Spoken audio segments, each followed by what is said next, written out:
Hallelujah. സന്തോഷത്തോടെ കർത്താവിനെ ഒന്ന് സ്തുതിച്ചാട്ടെ. പോരാ, ശബ്ദമുയർത്തി സന്തോഷത്തോടെ. കഴിഞ്ഞ 11 വർഷങ്ങളായി കൊടുമണ്ണിൻ്റെ വിവിധ ഏരിയയിലുള്ള ദൈവസഭകൾ ചേർന്ന് ഇങ്ങനെയുള്ള ഫെലോഷിപ്പ് നടത്താൻ ദൈവം കരുണ ചെയ്തതോർത്ത് ദൈവത്തെ സ്തുതിക്കുന്നു. വളരെ നാളുകൾക്ക് മുമ്പ് ആരംഭം കുറിച്ചതും വീഴ്ച കൂടാതെ ഇന്നും വിജയകരമായി തുടരുന്നതുമായ അനുഗ്രഹീതമായ ഒരു UPF ആണ് കൊടുമൺ UPF. ദൈവം ഈ പ്രവർത്തനങ്ങളെ, സഭയുടെ കൂട്ടായ യത്നങ്ങളെ നാളിതുവരെ അനുഗ്രഹിക്കുകയും സഹായിക്കുകയും ചെയ്തതോർത്ത് ഞാൻ ദൈവത്തെ സ്തുതിക്കുന്നു. ഇതിൻ്റെ പിന്നിൽ അത്യധ്വാനം ചെയ്യുന്ന കർത്തൃദാസന്മാരെ ദൈവം അനുഗ്രഹിക്കുമാറാകട്ടെ. വിശേഷിച്ച് ഇന്ന് രാത്രി ഈ യോഗത്തിൻ്റെ അധ്യക്ഷനും കൊടുമൺ UPFൻ്റെ വൈസ് പ്രസിഡൻറ്റുമായ കർത്തൃദാസനെ ഓർത്ത് ഞാൻ ദൈവത്തെ സ്തുതിക്കുന്നു. മറ്റുള്ള എല്ലാ കർത്തൃദാസന്മാരെ ഓർത്ത് സ്തോത്രം ചെയ്യുന്നു. UPFൻ്റെ രക്ഷാധികാരി, ഈ UPFൻ്റെ പ്രസിഡൻറ്റ്, സെക്രട്ടറി, മറ്റ് എക്സിക്യൂട്ടീവ് അംഗങ്ങൾ, അനുഗ്രഹിക്കപ്പെട്ട ഗാനങ്ങൾ ആലപിക്കുന്ന, ക്രിസ്തുവിൽ ഞാൻ സ്നേഹിക്കുന്ന എൻ്റെ സ്നേഹിതന്മാർ ഉൾപ്പെട്ട ജെറുസലേം വോയിസ്, ദൈവദിനം കേൾക്കുവാൻ വന്നിറന്ന എല്ലാവരെയും ഓർത്ത് ദൈവത്തെ സ്തുതിക്കുന്നു. കർത്താവ് നമ്മളെ എല്ലാവരെയും ധാരാളമായി അനുഗ്രഹിക്കുമാറാകട്ടെ. വളരെ പ്രാർത്ഥനയോടെ, തികഞ്ഞ പ്രതീക്ഷയോടെ ഇന്ന് രാത്രിയിൽ നമുക്ക് ദൈവമുഖത്തേക്ക് നോക്കാം. മഴ നമുക്ക് അല്പമല്ലാത്ത പ്രയാസം ഉണ്ടാക്കിയിട്ടുണ്ടെന്നുള്ളത് വാസ്തവമായൊരു കാര്യമാണ്. ഈ ഒരാഴ്ച മുഴുവനായി കേരളം മൊത്തത്തിൽ ഇങ്ങനെയാണ് സംഭവിച്ചുകൊണ്ടിരിക്കുന്നത്. ഇന്നലെ ഞാൻ എറണാകുളം കോലഞ്ചേരി എന്ന് പറയുന്ന സ്ഥലത്തായിരുന്നു. അവിടെ തെളിഞ്ഞ കാലാവസ്ഥയായിരുന്നു. എന്നാൽ മിനിഞ്ഞാന്ന് അവിടെ മഴയായിരുന്നുവെന്ന് അവിടുത്തെ ദേവദാസൻ പറയുകയുണ്ടായി. മിനിഞ്ഞാന്ന് ഞാൻ റാന്നിയിൽ ഒരു യോഗത്തിൽ തടിയൂര് പ്രസംഗിക്കുകയായിരുന്നു. അവിടെ മഴയുണ്ടായിരുന്നു. നിർവചിക്കുവാനാകാത്ത കാലം തെറ്റിയ ഒരു കാലാവസ്ഥയാണ് ഇന്നിൻ്റെ കാലാവസ്ഥ. അതുകൊണ്ട് ഇങ്ങനെയുള്ള പ്രതിസന്ധികളെ സധൈര്യം നേരിടുക എന്നുള്ളത് ഇനിയുള്ള കാലങ്ങളിൽ നമ്മുടെ ഒരു ഉത്തരവാദിത്വമായിരിക്കും. എനിവേ, ദൈവം നമ്മളെ എല്ലാവരെയും അനുഗ്രഹിക്കുമാറാകട്ടെ. ഈ രാത്രി ആമുഖങ്ങൾ കൂടാതെ ദൈവത്തിൻ്റെ ആത്മാവ് എന്നെ ഭരമേൽപ്പിച്ച ദൈവവചന ഭാഗത്തേക്ക് നമ്മുടെ ശ്രദ്ധയെ തിരിക്കുകയാണ്.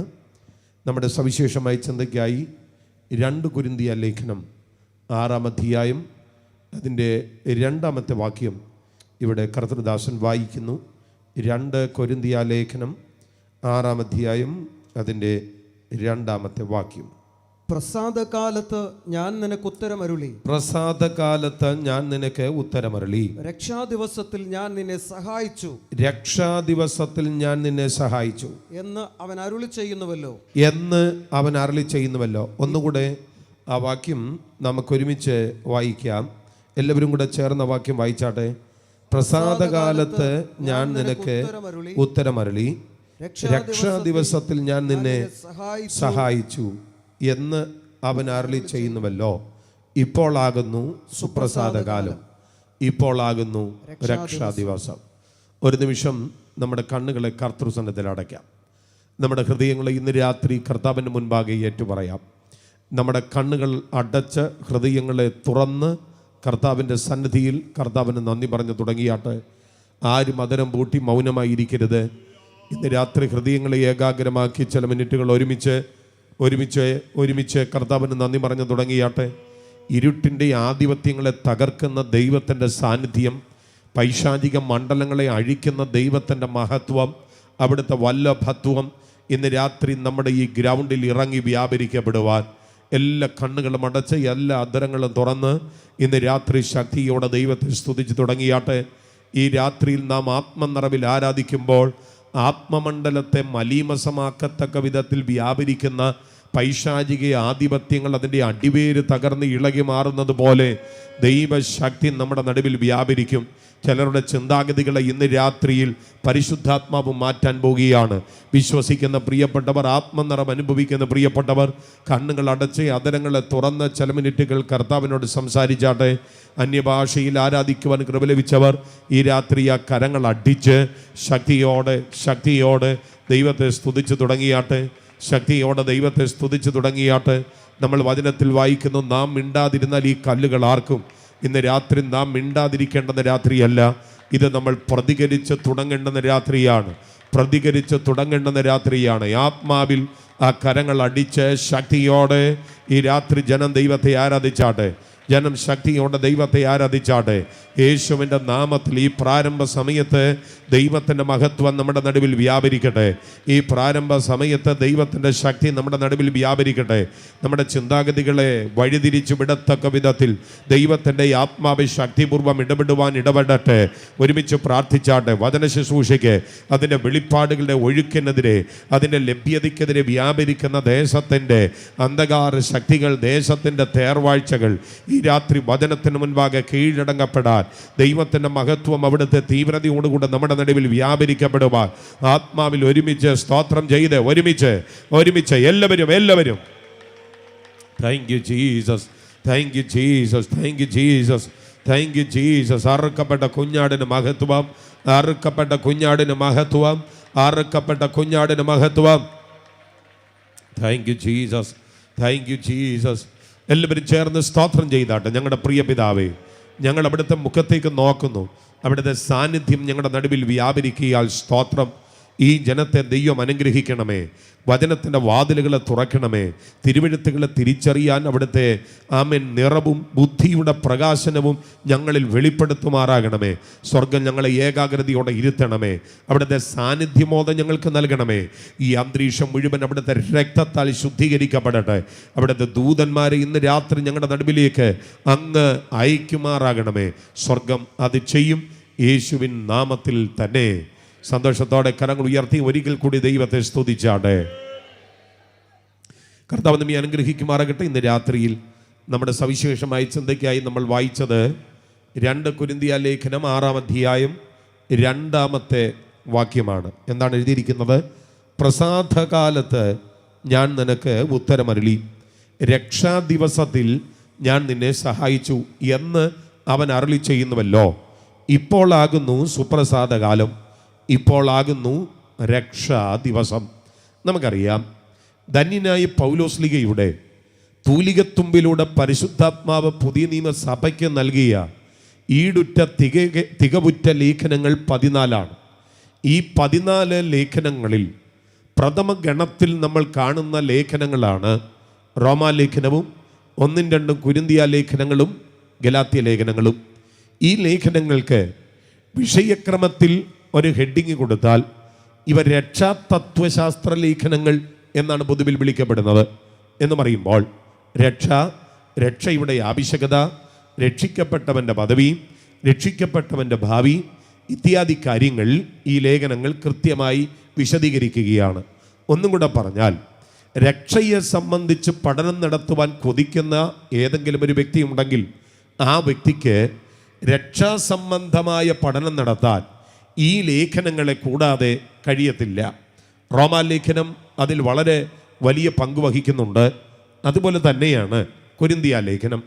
ഈ കൊരിന്ത്യർ ലേഖനങ്ങളെ അല്പം കാര്യമായി നമ്മൾ വിശകലനം ചെയ്താൽ ഒരു പ്രത്യേക അടിത്തറയുള്ളതും പ്രത്യേക അടിത്തറയിൽ നിന്നിട്ട് ചില പ്രത്യേക വിഷയങ്ങളെ കൈകാര്യം ചെയ്യുന്നതുമായ അനുഗ്രഹീതമായ ലേഖനമാണ് കൊരിന്ത്യർ ലേഖനം. അല്പം കൂടെ കാര്യമായിട്ട് പറഞ്ഞാൽ, ഇതര ലേഖനങ്ങളിൽ കാണുന്നത് പോലെയുള്ള ഗഹനമായ ദൈവശാസ്ത്രത്തിൻ്റെ വിശദീകരണങ്ങൾ ഒന്നും കൂടാതെ ഒരു സഭാ ജീവിതത്തിലായിരിക്കുന്ന ഒരു വ്യക്തിയുടെ ജീവിതത്തിൽ വന്നു ചേരാൻ സാധ്യതയുള്ള പുഴുക്കുത്തുകളെ പരിഹരിച്ച് അവരെ ദൈവരാജ്യത്തിന് യോഗ്യരാക്കിക്കൊണ്ട് വചനത്താലും ആത്മാവിനാലും കഴുകപ്പെട്ടു വരുന്നവന് ആ സഭയുടെ ആത്യന്തിക ലക്ഷ്യമായ യേശുക്രിസ്തുവിൻ്റെ പുനരുത്ഥാനം എന്ന ആ കേന്ദ്ര വിഷയത്തിലേക്ക് അവനെ കൊണ്ടെത്തിക്കുകയാണ്. ഇതാണ് 1 കൊരിന്ത്യർ ലേഖനം ചെയ്യുന്നത്. വിശേഷിച്ച് 1 കൊരിന്ത്യർ ലേഖനം 15-ാം അധ്യായം നമ്മൾ വായിച്ചു വരുമ്പോൾ യേശുക്രിസ്തുവിൻ്റെ പുനരുത്ഥാനം എന്താണ് എന്ന് പറഞ്ഞുകൊണ്ട് ചരിത്രപരമായി തെളിവുകളെ നിരത്തി വെച്ചിട്ട് ആർക്കും നിഷേധിക്കാനാവാത്ത വിധത്തിൽ അതിനെ അവതരിപ്പിച്ചിട്ട് നേരെ യേശുവിൽ വിശ്വസിക്കുന്നവരുടെ പുനരുത്ഥാന ശരീരങ്ങളിലേക്ക് പൗലോസ് തൻ്റെ തൂലികയെ ചലിപ്പിക്കുകയാണ്. കൊരിന്ത്യർ ലേഖനം 15-ാം അധ്യായം ആരംഭിക്കുന്നത് എങ്ങനെയാണെന്ന് നമുക്കറിയാം. ക്രിസ്തു നമ്മുടെ പാപങ്ങൾക്ക് വേണ്ടി തിരുവെഴുത്തുകളിൻ പ്രകാരം മരിച്ചു, അടക്കപ്പെട്ടു, തിരുവെഴുത്തുകളിൻ പ്രകാരം 3-ാം നാൾ ഉയർത്തെഴുന്നേറ്റു എന്നങ്ങോട്ട് പറയുന്ന ആ ഭാഗത്ത് തന്നെ യേശുക്രിസ്തുവിൻ്റെ മരണം നാടുവാഴിയായ പീലാത്തോസിൻ്റെ ദൗർബല്യമോ, ഇസ്കരിയോത്ത യൂദാവിൻ്റെ സാമി ഭക്തിരാഹിത്യമോ, ശീമോൻ പത്രോസിൻ്റെ ഭീരുത്വമോ, പരീശന്മാരുടെ മതഭ്രാന്തോ, യഹൂദന്മാരുടെ ആരെന്ത് ചെയ്താൽ എന്ത് എന്നുള്ള ചിന്താഗതിയോ ഇതൊന്നുമല്ല കാരണമെന്ന് പറഞ്ഞ് യേശുക്രിസ്തുവിൻ്റെ മരണം തിരുവെഴുത്തുകളിൻ പ്രകാരം സംഭവിച്ചതാണ് എന്ന് സ്ഥാപിച്ചുകൊണ്ട് എന്ന് പറയുമ്പോൾ പ്രവചിച്ച് സകലവിധ പ്രവചനങ്ങളുടെയും നിവർത്തിയാകത്തക്ക വിധത്തിൽ തിരുവെഴുത്ത് പറയുന്നത് പോലെ മരിക്കുകയും തിരുവെഴുത്ത് പറയുന്നത് പോലെ അടക്കപ്പെടുകയും തിരുവെഴുത്ത് പറയുന്നത് പോലെ ഉയർത്തെഴുന്നേൽക്കുകയും ചെയ്തു എന്നങ്ങോട്ട് പറഞ്ഞു നിർത്തിയിട്ട് യേശുക്രിസ്തുവിൻ്റെ ഉയർത്തെഴുന്നേൽപ്പ് ബോബനും മോളിയും പോലെ, പൊന്നമ്മ സൂപ്രണ്ട് പോലെ, കൂട്ടുസൻ, ഡാക്കിനി, ലുട്ടാപ്പി, രാജു രാധ, മൗഗ്ലി കഥകൾ പോലെ ആരോ പറയുന്നത് പോലെ ഒരു കെട്ടുകഥയല്ലെന്ന്, അതൊരു ചരിത്ര സത്യമാണെന്ന് നിഷേധിക്കാനാവാത്ത തെളിവുകളെ നിരത്തി വെച്ചിട്ട് പൗലോസ് ആ കാര്യത്തെ അങ്ങോട്ട് വ്യക്തമാക്കുകയാണ്. ഒരു തികഞ്ഞ താർക്കികനെ പോലെ യേശുക്രിസ്തുവിൻ്റെ പുനരുത്ഥാനത്തെ പൗലോസ് പറഞ്ഞു വരികയാണ്. എങ്ങനെയാണ് അവിടെ പറയുന്നത്? അതിൻ്റെ ആദ്യ ഭാഗത്തേക്ക് വരുമ്പോൾ യേശുക്രിസ്തു ഉയർത്തെഴുന്നേറ്റിട്ട് ഒന്നാമത് കേഫാവിന് പ്രത്യക്ഷനായി, പിന്നെ അപ്പോസ്തലന്മാർ എല്ലാവർക്കും പ്രത്യക്ഷനായി, പിന്നെ 500-ലധികം പേർക്ക് പ്രത്യക്ഷനായി. അവിടെ അദ്ദേഹം പറയുന്നത് അവരിൽ മിക്ക പേരും ഇന്നും ജീവനോടെ നമ്മുടെ ഇടയിൽ ഇരിക്കുന്നു. അപ്പോൾ ആരുടെയെങ്കിലും മുന്നിൽ ദൈവം പ്രത്യക്ഷനായിട്ട് അവർ മരിച്ചുപോയി എന്ന് പറഞ്ഞ ഒരു പഴയ കഥയല്ല പറയുന്നത്. യേശു ഉയർത്തെഴുന്നേറ്റത് കണ്ണുകൊണ്ട് കണ്ട 500-ലധികം പേരിൽ ഭൂരിപക്ഷവും ജീവനോടെ ഇരിക്കുകയാണ്. ആർക്കെങ്കിലും സംശയമുണ്ടെങ്കിൽ അവരോട് ചോദിക്കാം. ഇതാണ് ആ ചിന്തയുടെ പിന്നിലെ പ്രധാനപ്പെട്ട കാര്യം. അവരോട് ചോദിക്കാം, നിഷേധിക്കാൻ കഴിയത്തില്ല. എന്നിട്ട് പൗലോസ് പറയുക, ഏറ്റവും ഒടുവിൽ അകാലപ്രജ പോലെയുള്ള എനിക്കും പ്രത്യക്ഷനായി. അവിടെ ഈ അകാലപ്രജ എന്ന് പറഞ്ഞാൽ എന്താണ്? ഇംഗ്ലീഷ് ബൈബിൾ വായിക്കുമ്പോൾ അൺടൈംലി ബോൺ എന്നാണ് അതിൻ്റെ അർത്ഥം. അതായത് ഡോക്ടർ നിശ്ചയിച്ച ഡ്യൂ ഡേറ്റ് കഴിഞ്ഞ് ജനിച്ച ഒരു ശിശുവിനെയാണ് അകാലപ്രജ എന്ന് വിളിക്കുന്നത്. ഇത് ഡിസംബർ 6-ാം തീയതിയാണ്. ഒരു സ്ത്രീക്ക് 6-ാം തീയതി ഡോക്ടർ ഡ്യൂ ഡേറ്റ് പറഞ്ഞെങ്കിൽ 6-ാം തീയതി ജനനം നടന്നില്ല, 7-ാം തീയതി ജനനം നടന്നില്ല, 8-ാം തീയതിയും ജനനം നടന്നില്ല. അമ്മയ്ക്കും കുഞ്ഞിനും കുഴപ്പമില്ലാത്തത് കൊണ്ട് ഡോക്ടർ പറഞ്ഞു ഒരു സുഖപ്രസവത്തിന് വേണ്ടി കുഴപ്പമില്ലാത്തത് കൊണ്ട് നമുക്ക് വെയിറ്റ് ചെയ്യാം. 10-ാം തീയതി ആ കുഞ്ഞ് ജനിക്കുകയാണെങ്കിൽ അങ്ങനെ ജനിച്ച കുഞ്ഞിനെ വിളിക്കാൻ കഴിയുന്ന പേരാണ് അകാലപ്രജ. ധന്യനായ പൗലോസ് ലീഗ ഇതുപോലെ തന്നെ ഡ്യൂ ഡേറ്റ് കഴിഞ്ഞ് ജനിച്ച ഒരു ശിശുവിനോട് സമാനം ചെയ്ത് അകാലപ്രജ എന്ന പേരിൽ വെളിപ്പെടുത്തിയിരിക്കുകയാണ്. അകാലപ്രജ എന്ന് പറഞ്ഞാൽ അതിൻ്റെ കാര്യം ഇത്രയേ ഉള്ളൂ. അപ്പോസ്തലന്മാർ 12 പേരെ തെരഞ്ഞെടുത്ത കാലഘട്ടത്തിൽ താനും അതിൽ വരേണ്ടതായിരുന്നു. പക്ഷേ അന്ന് തനിക്ക് അതിൽ വരാൻ കഴിഞ്ഞില്ല. പിന്നീടാണ് അപ്പോസ്തലത്വത്തിലേക്ക് തന്നെ തെരഞ്ഞെടുത്തത്. അതാണ് അവിടെ അകാലപ്രജ എന്ന് പൗലോസ് തന്നെ പറ്റി തന്നെ പറയുന്നത്. അപ്പം നിഷേധിക്കാൻ കഴിയത്തില്ല. എന്നിട്ട് തൊട്ടു താഴേക്ക് വായിച്ചു വരുമ്പോൾ പൗലോസ് അവിടെ പറയുന്നത് ഇങ്ങനെയാണ്: യേശുക്രിസ്തു മരിച്ചിട്ട് ഉയർത്തെഴുന്നേറ്റു എന്ന് പ്രസംഗിച്ചു വരുന്ന അവസ്ഥയ്ക്ക് ആർക്ക് നിഷേധിക്കാൻ പറ്റും? യേശുക്രിസ്തു ഉയർത്തെഴുന്നേറ്റു എന്നുള്ളതിൻ്റെ തെളിവ് ദേ നിൽക്കുന്നു ജീവനോടെ. അവരെല്ലാം കണ്ണുകൊണ്ട് കണ്ടതാ, കെട്ടുകഥയല്ല. പലസ്തീനിൽ അതിൻ്റെ മധ്യഭാഗത്ത് ഒരു പച്ചക്കല്ലറ ഇപ്പോഴും തുറന്നു കിടക്കുക, നിഷേധിക്കാൻ കഴിയത്തില്ല. എന്നിട്ട് പൗലോസ് ചോദിക്കുക, അങ്ങനെ ഉയർത്തെഴുന്നേറ്റു എന്ന് തെളിയിക്കപ്പെട്ടു വരുന്ന അവസ്ഥയ്ക്ക്, പ്രസംഗിച്ചു വരുന്ന അവസ്ഥയ്ക്ക് മരിച്ചവരുടെ പുനരുത്ഥാനം ഇല്ല എന്ന് നിങ്ങളിൽ ചിലർ പറയുന്നത് എങ്ങനെ? ആ ചോദ്യം കേട്ടോ, നിങ്ങളിൽ ചിലർ പറയുന്നത് എങ്ങനെ? ഒരുത്തനും നിഷേധിക്കാൻ കഴിയത്തില്ല യേശുക്രിസ്തു മരിച്ചിട്ട് ഉയർത്തെഴുന്നേറ്റിട്ടില്ലെന്ന്.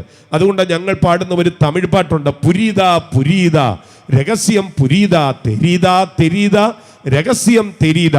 അപ്പോ ഇത് വല്ലതും മനസ്സിലാകുന്നുണ്ടോ എന്ന ചോദ്യം, വല്ലതും പിടികിട്ടുന്നുണ്ടോ? പുരീത പുരീത രഹസ്യം പുരീത. യേശുക്രിസ്തു മരിച്ചിട്ട് ഉയർത്തെഴുന്നേറ്റു അങ്ങനെ പ്രസംഗിച്ചു വരുന്ന അവസ്ഥയ്ക്ക് മരിച്ചവരുടെ പുനരുത്ഥാനം ഇല്ലെന്ന് നിങ്ങളിൽ ചിലർ പറയുന്നത് എങ്ങനെ എന്ന് പറഞ്ഞു കഴിഞ്ഞാൽ, സഭയ്ക്കകത്തിരുന്ന് ആത്മാവിൽ ആരാധിക്കുന്നവർ ചിലർ പറയുക യേശു മരിച്ചിട്ട് ഉയർത്തെഴുന്നേറ്റിട്ടില്ല, മരിച്ചവരുടെ പുനരുത്ഥാനം ഇല്ല. അതിനെ ഖണ്ഡനം ചെയ്തുകൊണ്ട് പൗലോസ്ലീഹ തൻ്റെ ലേഖനത്തിൻ്റെ ആ ഫിനിഷിങ്ങിലേക്ക് വരിക. എന്നിട്ട് യേശു ഉയർത്തെഴുന്നേറ്റു എന്നുള്ളത് സത്യമായതുകൊണ്ട് യേശുവിൻ്റെ പുനരുത്ഥാനത്തെ ആദ്യ ഫലം എന്നങ്ങോട്ട് പറഞ്ഞ് ഓരോരുത്തൻ താൻ്റെ നിരയിലാണെന്ന് പറഞ്ഞ്, അവിടെ നിര എന്നുള്ള ഇടത്ത് ഉപയോഗിച്ചിരിക്കുന്ന പദം ടാക്മ എന്നാണ്.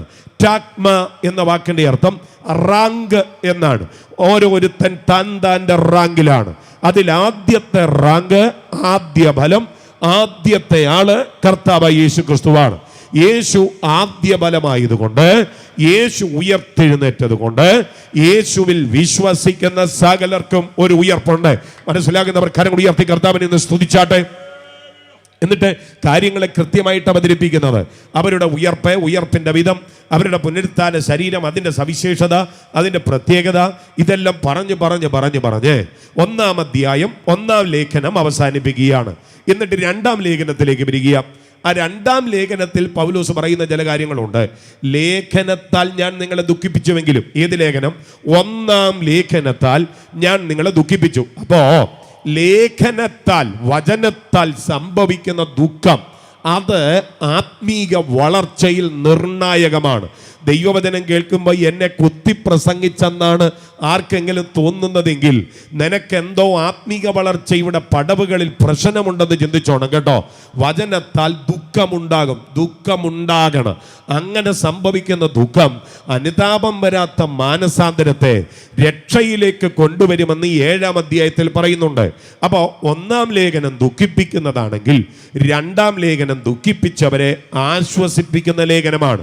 അങ്ങനെ പറഞ്ഞു വരുന്ന കൂട്ടത്തിൽ 6-ാം അധ്യായത്തിൽ എത്തിക്കഴിഞ്ഞപ്പോൾ പഴയ നിയമത്തിൻ്റെ ഒരു ഉദ്ധരണിയെ എടുത്ത് ഉയർത്തിപ്പിടിച്ചിട്ട് പുതിയ നിയമത്തിൻ്റെ സത്യവുമായി അതിനെ ചാലിച്ചിട്ട് പഴയ നിയമം പറഞ്ഞു വന്ന ആ സത്യത്തിൻ്റെ സമ്പൂർണമായ നിവർത്തിയാണ് പുതിയ നിയമത്തിൽ സംഭവിക്കുന്നത് എന്ന് പറയുന്ന വാക്യമാണ് 6-ാം അധ്യായം 2-ാമത്തെ വാക്യം. നിങ്ങളെ എവിടെയൊക്കെ പുതിയ നിയമത്തിൽ ഇമ്പോർട്ടൻ്റ് കോമയോടുകൂടെ ഒരു വാക്യം വായിക്കുമോ, ആ വാക്യത്തിൻ്റെ അർത്ഥം അത് പഴയ നിയമത്തിൽ നിന്ന് എടുത്തെഴുതിയ ഉദ്ധരണിയാണ്. ഈ വാക്യം യെശയ്യാവിൻ്റെ പുസ്തകം 48-ാം അധ്യായം അതിൻ്റെ 9-ാമത്തെ വാക്യത്തിൽ നിന്നുള്ളതാണ്. അവിടെ എന്താ എഴുതിയിരിക്കുന്നത്? പ്രസാദകാലത്ത് ഞാൻ നിനക്ക് ഉത്തരമരുളി, രക്ഷാദിവസത്തിൽ ഞാൻ നിന്നെ സഹായിച്ചു. ഇതാണ് ആ കൊട്ടേഷൻ. അത് പുതിയ നിയമവുമായി കണക്ട് ചെയ്തിരിക്കുന്നത് എങ്ങനെയാണ് നിങ്ങൾ ശ്രദ്ധിച്ചേ? എന്ന് അവൻ അരുളി ചെയ്യുന്നുവല്ലോ. എന്നിട്ട് പറയുകയാണ്, ഇപ്പോഴാകുന്നു സുപ്രസാദകാലം, ഇപ്പോഴാകുന്നു രക്ഷാദിവസം. അപ്പൊ പ്രവാചകൻ പറഞ്ഞു ഒരു പ്രസാദകാലം വരാൻ പോകുകയാണ്, ഒരു പ്രസാദകാലം. പൗലോസ് പറയുകയാണ് ആ പ്രസാദകാലമാണ്, ആ രക്ഷാദിവസമാണ് ഇന്ന്. എനിക്ക് ഇത് രണ്ടും ഒരുപോലെ പറയണമെന്നുള്ള ആഗ്രഹമുണ്ട്. 1 പ്രസാദകാലം, 2 രക്ഷാദിവസം. ഇന്നത്തെ സമയത്തിൻ്റെ പരിധിക്കകത്ത് ഈ 2 കാര്യങ്ങളും ഒരുപോലെ വിശകലനം ചെയ്യുവാൻ എനിക്ക് ബുദ്ധിമുട്ട് നേരിടും എന്നുള്ളത് കൊണ്ട് കുറഞ്ഞ പക്ഷം ഒരു കാര്യമെങ്കിലും നിങ്ങളുമായി ഒന്ന് പങ്കുവെക്കുവാനാണ് ഞാൻ കർത്താവിൽ ശരണപ്പെടുന്നത്. അതിൻ്റെ 1-ാമത്തെ ഭാഗത്തേക്ക് വരികയാണ്. പ്രസാദകാലം. എല്ലാവരും കൂടെ ശബ്ദമുയർത്തി ഉച്ചത്തിലെന്ന് പറഞ്ഞാട്ടെ. എന്ത് കാലം? വാ തുറന്ന് പറഞ്ഞാട്ടെ. എന്ത് കാലം? പ്രസാദകാലം. അല്ല, ഈ പ്രസാദകാലം എന്ന് പറഞ്ഞാൽ എന്താണ്? കാലം എന്ന വാക്കിനെ നമ്മൾ വിലയിരുത്തുമ്പോൾ കാലത്തിനൊരു നിശ്ചിത സമയപരിധിയുണ്ട്, ഒരു ടൈം ഫ്രെയിം ഉണ്ടായിരിക്കും കാലത്തിന്. നമ്മൾ പറയുന്നു മഴക്കാലം, നമ്മൾ പറയുന്നു വേനൽക്കാലം. എന്നാൽ ഇന്നിൻ്റെ ഒരു പ്രത്യേക പശ്ചാത്തലത്തിൽ മഴക്കാലമെന്നോ വേനൽക്കാലമെന്നോ ഒന്നും പറയാൻ പറ്റത്തില്ല. പണ്ട് കാലത്തൊക്കെ നമ്മൾ പറഞ്ഞുകൊണ്ടിരുന്നത് എങ്ങനെയാ? തുലാം 10 ആയാൽ പിന്നെ പ്ലാംപൊത്തിലും കിടക്കാമെന്നായിരുന്നു. ഇതാണ് പഴഞ്ചൊല്ല്. തുലാം മാസം 10-ാം തീയതി കഴിഞ്ഞാൽ പിന്നെ മഴ പെയ്യത്തില്ല, വേണമെങ്കിൽ പ്ലാംപൊത്തിലും കിടക്കാം. അതായിരുന്നു പഴഞ്ചൊല്ല്. എന്ന് പറഞ്ഞാൽ അച്ചിട്ടാണ് സംഭവം. അത് കഴിഞ്ഞാൽ പിന്നെ മഴ പെയ്യത്തില്ല. പക്ഷേ ഡിസംബർ മാസം നിന്ന് കത്തേണ്ട സമയത്തും മഴ പെയ്തുകൊണ്ടിരിക്കുന്നു. അതാണ് ഇന്നിൻ്റെ കാലാവസ്ഥയുടെ പ്രത്യേകത. വിശേഷിച്ച് കേരളമൊക്കെ ഭയപ്പെട്ട് തുടങ്ങിയ ഒരു കാലമാണ് ഈ കാലം. നമുക്കറിയാം 2018 പ്രവേശിച്ചതിന് ശേഷം ഏതാണ്ട് 6 പ്രാവശ്യം ന്യൂനമർദ്ദം കേരളത്തിൻ്റെ തീരത്തേക്ക് വരികയുണ്ടായി. അതിൻ്റെ ദുരന്തം ചെറുതൊന്നുമല്ലായിരുന്നു. ഓഖിയിൽ തുടങ്ങിയതാണ്. ഇപ്പോഴും അതൊന്നും തീർന്നിട്ടില്ല. എന്ത് സംഭവിക്കാമെന്ന് ആർക്കും അറിയത്തില്ല. എപ്പോൾ വേണമെങ്കിലും യെല്ലോ അലർട്ടോ എപ്പോൾ വേണമെങ്കിലും റെഡ് അലർട്ടോ പ്രഖ്യാപിക്കത്തക്ക വിധത്തിൽ കാലാവസ്ഥ തകിടം മറിഞ്ഞു നിൽക്കുകയാണ്. അപ്പം കാലം എന്ന് ഇന്നിൻ്റെ സാഹചര്യത്തിൽ ഒരു ടൈം ഫ്രെയിമിനെ വിളിക്കാൻ കഴിയത്തില്ല. എപ്പോഴും അതിന് മാറ്റം വരികയാണ്. എന്നാൽ ഇവിടെ കാലം എന്ന് പറയുമ്പോൾ ദൈവം ഉദ്ദേശിക്കുന്ന ഒരു പ്രത്യേക ടൈം ഫ്രെയിം ഉണ്ട്. അപ്പൊ പ്രസാദകാലം, ഈ പ്രസാദം എന്താണെന്ന് അറിഞ്ഞെങ്കിലേ പ്രസാദകാലം എന്താണെന്ന് നമുക്കറിയാൻ കഴിയത്തുള്ളൂ. ഞാൻ അതിലേക്കൊന്ന് വരാൻ പോകുക. എല്ലാവരും കൂടെ ഒന്ന് പറയാമോ? ശബ്ദം ഉയർത്തി. പ്രസാദം ഒന്നിച്ചൊന്ന് പറഞ്ഞാട്ടെ. പ്രസാദം ഒന്നിച്ചൊന്ന് പറഞ്ഞേ. ഒന്നുകൂടെ പറഞ്ഞേ. എൻ്റെ പൊന്നും പ്രിയപ്പെട്ടവര്, പഴയ നിയമത്തിലും പുതിയ നിയമത്തിലും വളരെ പ്രസിദ്ധമായതും പ്രസ്താവ്യമായതുമായ ഒരു പദമാണ് പ്രസാദം. ബൈബിളിൻ്റെ ആദ്യത്തെ അധ്യായങ്ങളിൽ 1-ാമത്തെ കുലപാതകത്തിൽ കലാശിച്ചത് ഏതായിരുന്നു? പ്രസാദം. സ്തോത്രം. പുതിയ നിയമത്തിലേക്ക് വന്നിട്ട് സഭാകാലയളവിൽ പൗലോസ് 2 കൈയും കൂപ്പി പിടിച്ച് പറഞ്ഞ ഒറ്റ കാര്യമുള്ളൂ. ഏതാ? പ്രസാദം. അതെങ്ങനെ പാസ്റ്ററേ?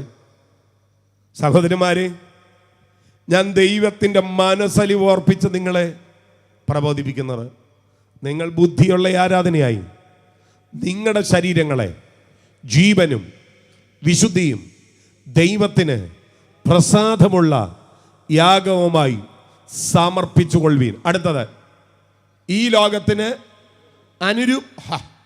ഇതാണ് പൗലോസ് കൈകൂപ്പി പിടിച്ചു പറയുന്ന കാര്യം. പ്രസാദിപ്പിക്കുക. ആരെ? ദൈവത്തെ. പൗലോസൊക്കെ പറയുന്നു, ഞങ്ങൾ മനുഷ്യരെ പ്രസാദിപ്പിക്കുന്നവരല്ല. അതൊന്നുമല്ല ഞങ്ങളുടെ ഉത്തരവാദിത്വം. ഞങ്ങളുടെ ദൗത്യം ഞങ്ങൾ ദൈവത്തെ പ്രസാദിപ്പിക്കുക എന്നുള്ളതാണ്. മനസ്സിലാകുന്നവർക്കായി സ്തോത്രം ചെയ്യുന്നു. ഇന്ന് രാത്രി ദൈവപ്രസാദം ഒരു പ്രധാനപ്പെട്ട കാര്യമാണ്. ഞാൻ കഴിഞ്ഞ ദിവസം മലാക്കി പ്രവചനം വായിച്ചു കൊണ്ടിരുന്നപ്പോൾ അതിനകത്ത് ഇങ്ങനെ എഴുതിയിട്ടുണ്ട്, കൃപ ലഭിപ്പാൻ തക്കവണ്ണം നാം ദൈവത്തെ പ്രസാദിപ്പിക്കുക. അതൊരു ഇമ്പോർട്ടൻ്റ് ആയിട്ടുള്ള കാര്യമാണ്. അപ്പൊ തുടക്കം മുതൽ ഒടുക്കം വരെ വേദപുസ്തകം കൃത്യമായി പ്രതിവചിക്കുന്ന ഒരു വേദഭാഗമാണ്, ഒരു വാക്കാണ് പ്രസാദം. അപ്പം എന്താണ് ശരിക്കും ഈ പ്രസാദം? അതൊന്ന് മനസ്സിലാക്കാൻ വേണ്ടി ഞാൻ അതിൻ്റെ ലിറ്ററൽ മീനിങ്ങും അതിൻ്റെ ബിബ്ലിക്കൽ മീനിങ്ങും ശ്രദ്ധിക്കുവാനായി പരിശ്രമിച്ചു. ഞാൻ ഇതിൻ്റെ ഡിക്ഷണറി മീനിങ്ങിലേക്ക് പോയപ്പോൾ, പ്രസാദം എന്നുള്ളതിൻ്റെ ഡിക്ഷണറി മീനിങ്ങിലേക്ക് പോയപ്പോൾ എനിക്ക് മനസ്സിലായ ചില വാക്കുകളുണ്ട്.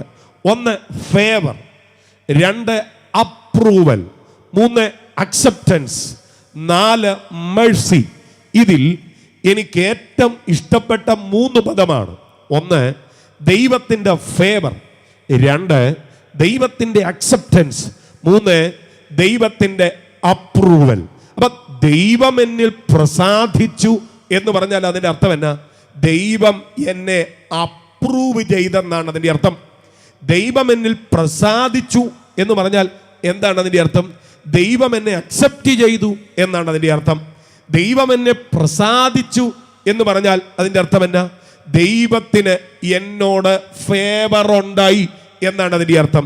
അപ്പൊ ദൈവപ്രസാദം, ദൈവത്തിൻ്റെ അക്സെപ്റ്റൻസ്, ദൈവത്തിൻ്റെ അപ്രൂവൽ. ഇന്ന് രാത്രി എൻ്റെ കേൾവിക്കാരോട് ഞാൻ ചോദിക്കട്ടെ, ഈ തകർത്തു പെയ്ത മഴ, ഈ അടുത്ത ദിവസങ്ങളിൽ പെയ്ത മഴയിൽ വെച്ച് ശക്തമായ മഴ, ഈ മഴയെ വകവയ്ക്കാതെ ഇന്ന് രാത്രി യോഗസ്ഥലത്ത് വന്നിരിക്കുന്ന ദൈവമക്കളെ, ഒരു കർത്തൃദാസൻ എന്നുള്ള നിലയിൽ ഞാൻ നിങ്ങളോട് ചോദിക്കുക, എങ്ങനെയുണ്ട് ദൈവത്തിൻ്റെ അക്സെപ്റ്റൻസ്? എങ്ങനെയുണ്ട് നിങ്ങളോടുള്ള ബന്ധത്തിൽ ദൈവത്തിൻ്റെ അപ്രൂവൽ? അങ്ങനെ ഒരു അപ്രൂവൽ ഉണ്ടായി എന്ന് നിങ്ങൾക്ക് ഒരു ബോധ്യമുണ്ടോ? ഇല്ലെങ്കിൽ ഈ രാത്രി ആ അപ്രൂവൽ പ്രാപിക്കാതെ ഇവിടുന്ന് ഇറങ്ങിപ്പോകരുത്. മനസ്സിലാകുന്നവർക്കായി സ്തോത്രം. ഇതുവരെ ഉള്ള പ്രസംഗം മാത്രമേ കേട്ടുള്ളൂ, അനന്തര പ്രസംഗം കേൾക്കാൻ നിങ്ങൾക്ക് കഴിഞ്ഞില്ല.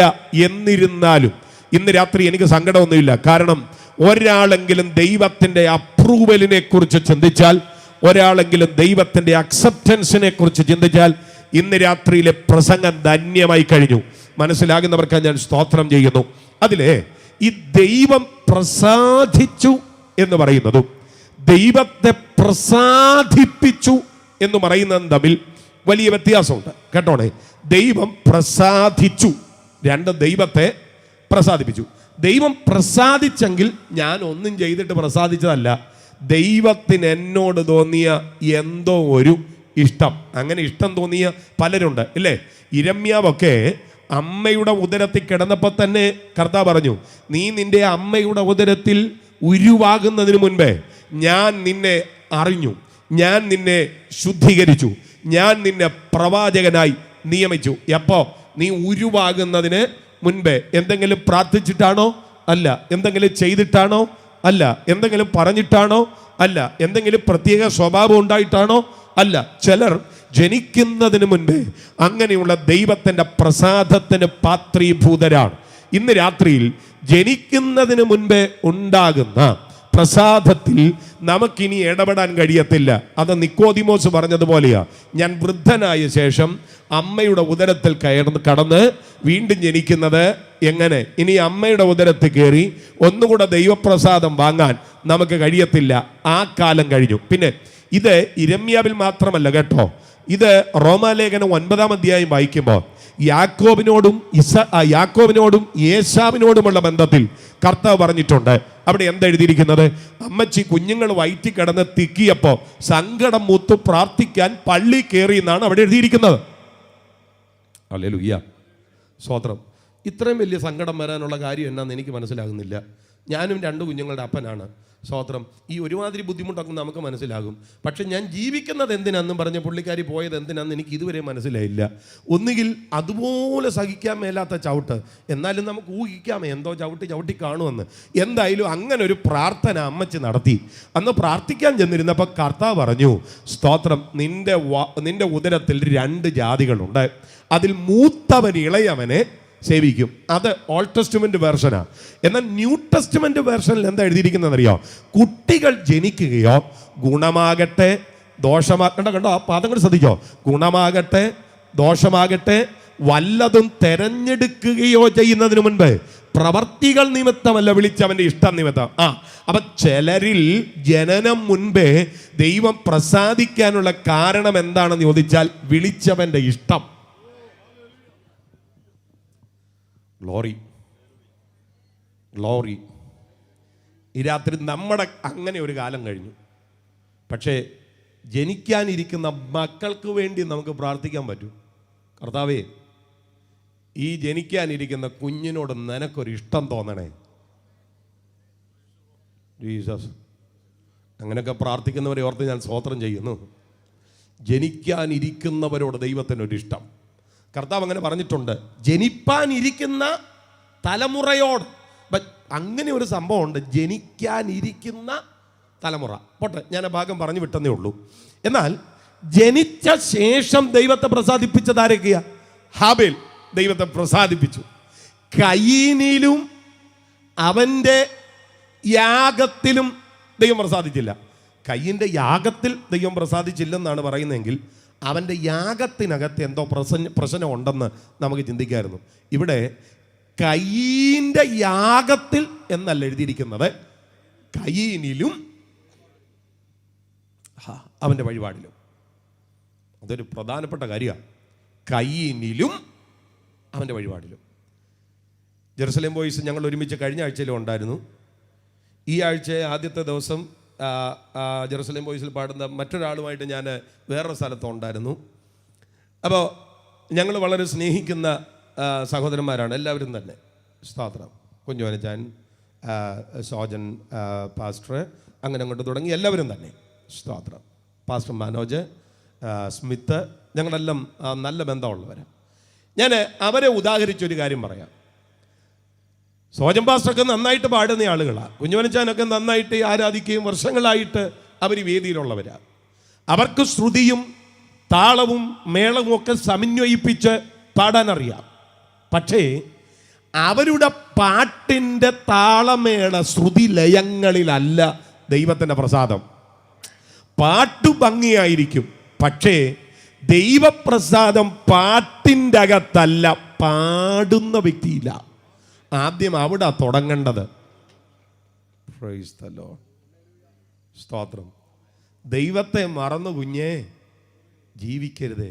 ദൈവമല്ലോ ജീവിതത്തിൽ നിന്റെ സർവവും. പാട്ടൊക്കെ ഗംഭീരമാണ്, അങ്ങോട്ട് മുഴങ്ങുന്നത് കേട്ടാൽ അത് അസാധാരണ. പക്ഷെ പാട്ടിൻ്റെ, ഞാൻ ആരെ ഉദ്ദേശിച്ചത് നിങ്ങൾക്ക് മനസ്സിലായി കാണും, വ്യക്തമാക്കാൻ ബുദ്ധിമുട്ടുണ്ട്. പാട്ടിൻ്റെ ആ ശ്രുതി, അതിൻ്റെ ലയം, അതിൻ്റെ സ്വരം, ഇതൊന്നുമല്ല ദൈവത്തിന് വിഷയം. ആ പാടുന്ന വ്യക്തിയാ. ആദ്യം ആരാധനയിലല്ല ദൈവം പ്രസാദിക്കുന്നത്, ആദ്യം ആരാധകനിലാണ് ദൈവം പ്രസാദിക്കുന്നത്. അയ്യോ, നിങ്ങൾ മിണ്ടുന്നില്ലല്ലോ, നിങ്ങൾ മിണ്ടുന്നില്ല. അമ്മാമ്മയുടെ പാട്ടല്ല ദൈവത്തിന് വിഷയം, ആദ്യം അമ്മാമ്മയാണ് വിഷയം, ആരാധകനാണ് വിഷയം. മനസ്സിലാകുന്നവർക്കായി സ്തോത്രം. ചിലർ ഈ ആരാധനയ്ക്ക് 10,000-15,000 വാട്ട്സ് സിസ്റ്റമിൽ ഇതിനകത്ത് കൊണ്ട് വെച്ചിട്ടുണ്ട്. സ്തോത്രം. എത്ര മോണിറ്ററാണ് വെച്ചിരിക്കുന്നത്? 2 കീബോർഡ് നോക്കി, എന്തെല്ലാം പരിപാടികളാണ്. റോട്ടോ വെച്ചിട്ടുണ്ട്, SPD 20 വെച്ചിട്ടുണ്ട്, പിന്നെ R8 വെച്ചിട്ടുണ്ട്, തബല വെച്ചിട്ടുണ്ട്, എന്ന് വേണ്ട വലിയ പരിപാടിയാണ് ഇവിടെ കൊണ്ട് സെറ്റ് ചെയ്ത് വെച്ചിരിക്കുന്നത്. ഞാൻ പറയാം, ഹല്ലേലൂയ. ഇപ്പം നമ്മുടെ ഈ സിസ്റ്റം ഒക്കെ അനുസരിച്ച് പാടിയില്ലെങ്കിലും കുഴപ്പമില്ല, ഇതൊക്കെ ഇങ്ങനെ അങ്ങ് പോവും. എല്ലാവരും ഉണ്ടോ ഇവിടെ? അതുകൊണ്ട് ഈ കൺവെൻഷനിലൊന്നും ഇപ്പോൾ വലിയ പാട്ടൊന്നുമില്ല. പാട്ട് കേൾക്കുക. നമ്മുടെ ഈ ആരാധനകളൊക്കെ കണ്ടിട്ടില്ലേ? കുഞ്ഞുണ്ണിച്ചാനും സോജൻ പാസ്റ്ററും എല്ലാം കൂടെ നിന്ന് ഇവിടെ എന്തെല്ലാം കാണിച്ചെന്ന് പറഞ്ഞാൽ ചിലർ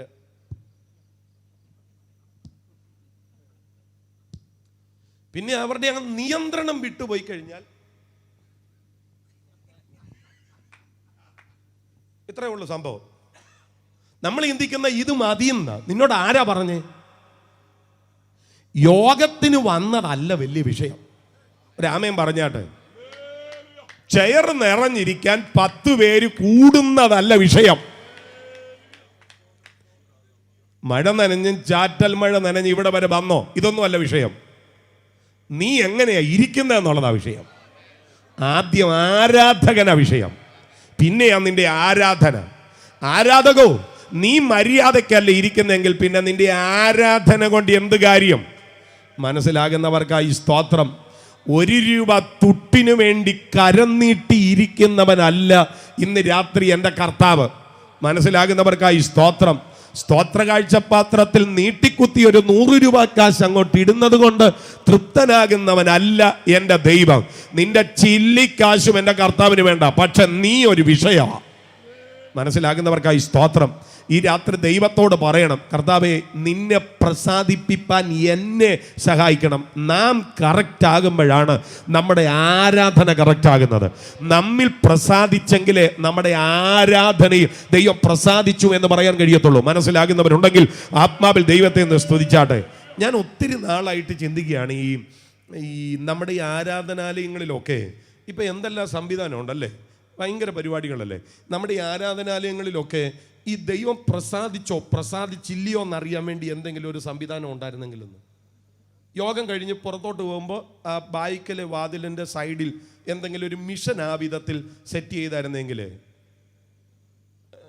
അറിയായിരുന്നു പ്രസാദിച്ചായിരുന്നു എന്ന്. അതിലോട്ട് കയറി നിന്ന് 1 രൂപ ഇടുമ്പോൾ പ്രസാദിച്ചെങ്കിൽ ഗ്രീൻ ലൈറ്റ് കത്തുക, പ്രസാദിച്ചില്ലെങ്കിൽ റെഡ് കത്തുക. അങ്ങനെ ആയിരുന്നു നമുക്ക് പിടികിട്ടിയേനെ. പ്രസാദിച്ചോ പ്രസാദിച്ചില്ലോ ഇതറിയാനായിട്ട് ഒരു നിവർത്തിയില്ല.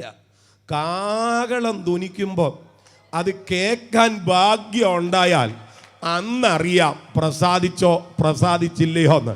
അതുകൊണ്ട് ഇന്ന് രാത്രി അലസത വെടിഞ്ഞിട്ട് കയ്യിൻ്റെ കാലഘട്ടത്തിലൊക്കെ പ്രസാദിച്ചോ പ്രസാദിച്ചില്ലയോ എന്നുള്ളത് സ്പോട്ടിൽ അറിയായിരുന്നു. അതാണ് പഴയ നിയമത്തിൻ്റെ ഒരു പ്രത്യേകത. പക്ഷേ പുതിയ നിയമത്തിൽ പ്രസാദിച്ചോ പ്രസാദിച്ചില്ലയോ എന്ന് അറിയാനായിട്ട് യാതൊരു നിർവാഹവുമില്ല. അവിടുത്തെ വരവല്ലാതെ. മനസ്സിലാകുന്നവർക്കായി സ്തോത്രം. അതുകൊണ്ട് ഇന്ന് രാത്രി എത്രത്തോളം സൂക്ഷ്മമായി ദൈവസാന്നിധ്യത്തോട് സമീപിക്കുവാൻ കഴിയുമോ അത്രത്തോളം സൂക്ഷ്മമായി ദൈവസാന്നിധ്യത്തോട് സമീപിച്ചോണം. കാരണം ദൈവത്തെ പ്രസാദിപ്പിക്കുക എന്നുള്ളതായിരിക്കണം നമ്മുടെ ലക്ഷ്യം. എന്തെങ്കിലും നേടിയെടുക്കുക എന്നുള്ളതിനപ്പുറത്ത് ദൈവത്തെ പ്രസാദിപ്പിക്കുക എന്നുള്ളതായിരിക്കണം നമ്മുടെ ലക്ഷ്യം. അപ്പോൾ ഇതാണ് പ്രസാദം എന്നുള്ളതിൻ്റെ അർത്ഥം. ദൈവം അക്സെപ്റ്റ് ചെയ്യുക, ദൈവം അപ്രൂവ് ചെയ്യുക. ഇനി ഹാനോക്കൊക്കെ ദൈവത്തെ പ്രസാദിപ്പിച്ചത് ശ്രമകരമായിട്ടാ. ഹല്ലേലൂയ. ഈ 300 സംവത്സരം ഹാനോക്ക് ദൈവത്തോട് കൂടെ നടന്നു. ഈ എൻ്റെ പൊന്നു സഹോദരങ്ങളെ, മലയാളം ബൈബിളിൽ നമ്മൾ ഉപയോഗിക്കുന്ന ബൈബിളിലാണ് ഹാനോക്ക് 300 സംവത്സരം ദൈവത്തോടു കൂടെ നടന്നു എന്നെഴുതിയിരിക്കുന്നത്. എന്നാൽ ഞാൻ ഈ അടുത്ത സമയത്ത് പല ട്രാൻസ്ലേഷനുകൾ മാറി വായിച്ചപ്പോൾ നടന്നു എന്നൊരാശയമല്ല എനിക്ക് മനസ്സിലായത്. ഹല്ലേലൂയ. എബ്രായ ലേഖനം 11-ാം അധ്യായം ഹോശന്ന ബൈബിളിനകത്ത് നിങ്ങൾ വായിക്കണം. വലിയ ബുദ്ധിമുട്ടൊന്നും ഇല്ലാതെ പെട്ടെന്ന് കിട്ടുന്ന ഒരു സാധന ഹോശന്ന ബൈബിൾ. അതിനകത്തൊന്ന് വായിക്കണം. ദൈവത്തോടു കൂടെ നടന്നു എന്ന് പറഞ്ഞു കഴിഞ്ഞാൽ ഞാൻ പണ്ട് ചിന്തിച്ചുകൊണ്ടിരുന്നത്, സ്തോത്രം, രാവിലെ ദൈവം ഹാനോക്കിൻ്റെ വീടിൻ്റെ മുന്നിൽ വരും, രാവിലെ തൊട്ട് വൈകിട്ട് വരെ ഇവരൊന്നിച്ചങ്ങ് നടക്കുക. അങ്ങനെയാണ് ഞാൻ ചിന്തിച്ചത്. സത്യത്തിൽ അങ്ങനല്ല. അല്ല, നിങ്ങളൊന്ന് ആലോചിച്ച്, ദൈവത്തിന് വേറെ ജോലിയൊന്നും ഇല്ലായിരുന്നു. അതല്ല സത്യം. അങ്ങനല്ല ബൈബിൾ പറയുന്നത്. നമ്മൾ ഉദ്ദേശിക്കുന്ന നടപ്പല്ല. ഹാനോക്കിൻ്റെ ലൈഫ് മുഴുവൻ ദൈവം ഒരു മനുഷ്യൻ എങ്ങനെ ജീവിക്കണമെന്ന് ആഗ്രഹിച്ചോ അതിൻ്റെ സമ്പൂർണതക്കകത്തായിരുന്നു. Oh Jesus, hallelujah. നിങ്ങൾക്ക് മനസ്സിലാകുന്നുണ്ടെന്ന് ഞാനങ്ങ് ചിന്തിക്കുക. ആമേൻ. മനസ്സിലാകുന്നുണ്ടോ? ശബ്ദം ഉയർത്തി ഒരു ഹല്ലേലൂയ പറഞ്ഞാട്ടെ. ദൈവത്തിൻ്റെ താല്പര്യം എങ്ങനെയായിരുന്നോ അതനുസരിച്ച് ഹാനോക്ക് അങ്ങ് നടക്കുകയായിരുന്നു. ഓ ജീസസ്, ആമേൻ, ഹല്ലേലൂയ.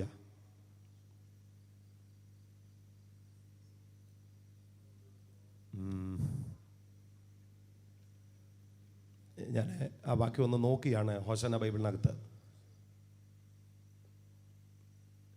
അവിടെ എഴുതിയിരിക്കുന്നത്, അവൻ മരിച്ചെങ്കിലും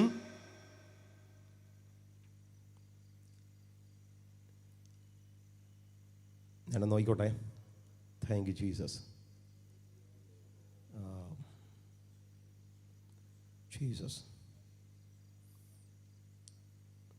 ഞാൻ ഹോശന്ന ബൈബിളിൽ നോക്കുമായിരുന്നു, എനിക്കത് കിട്ടിയില്ല.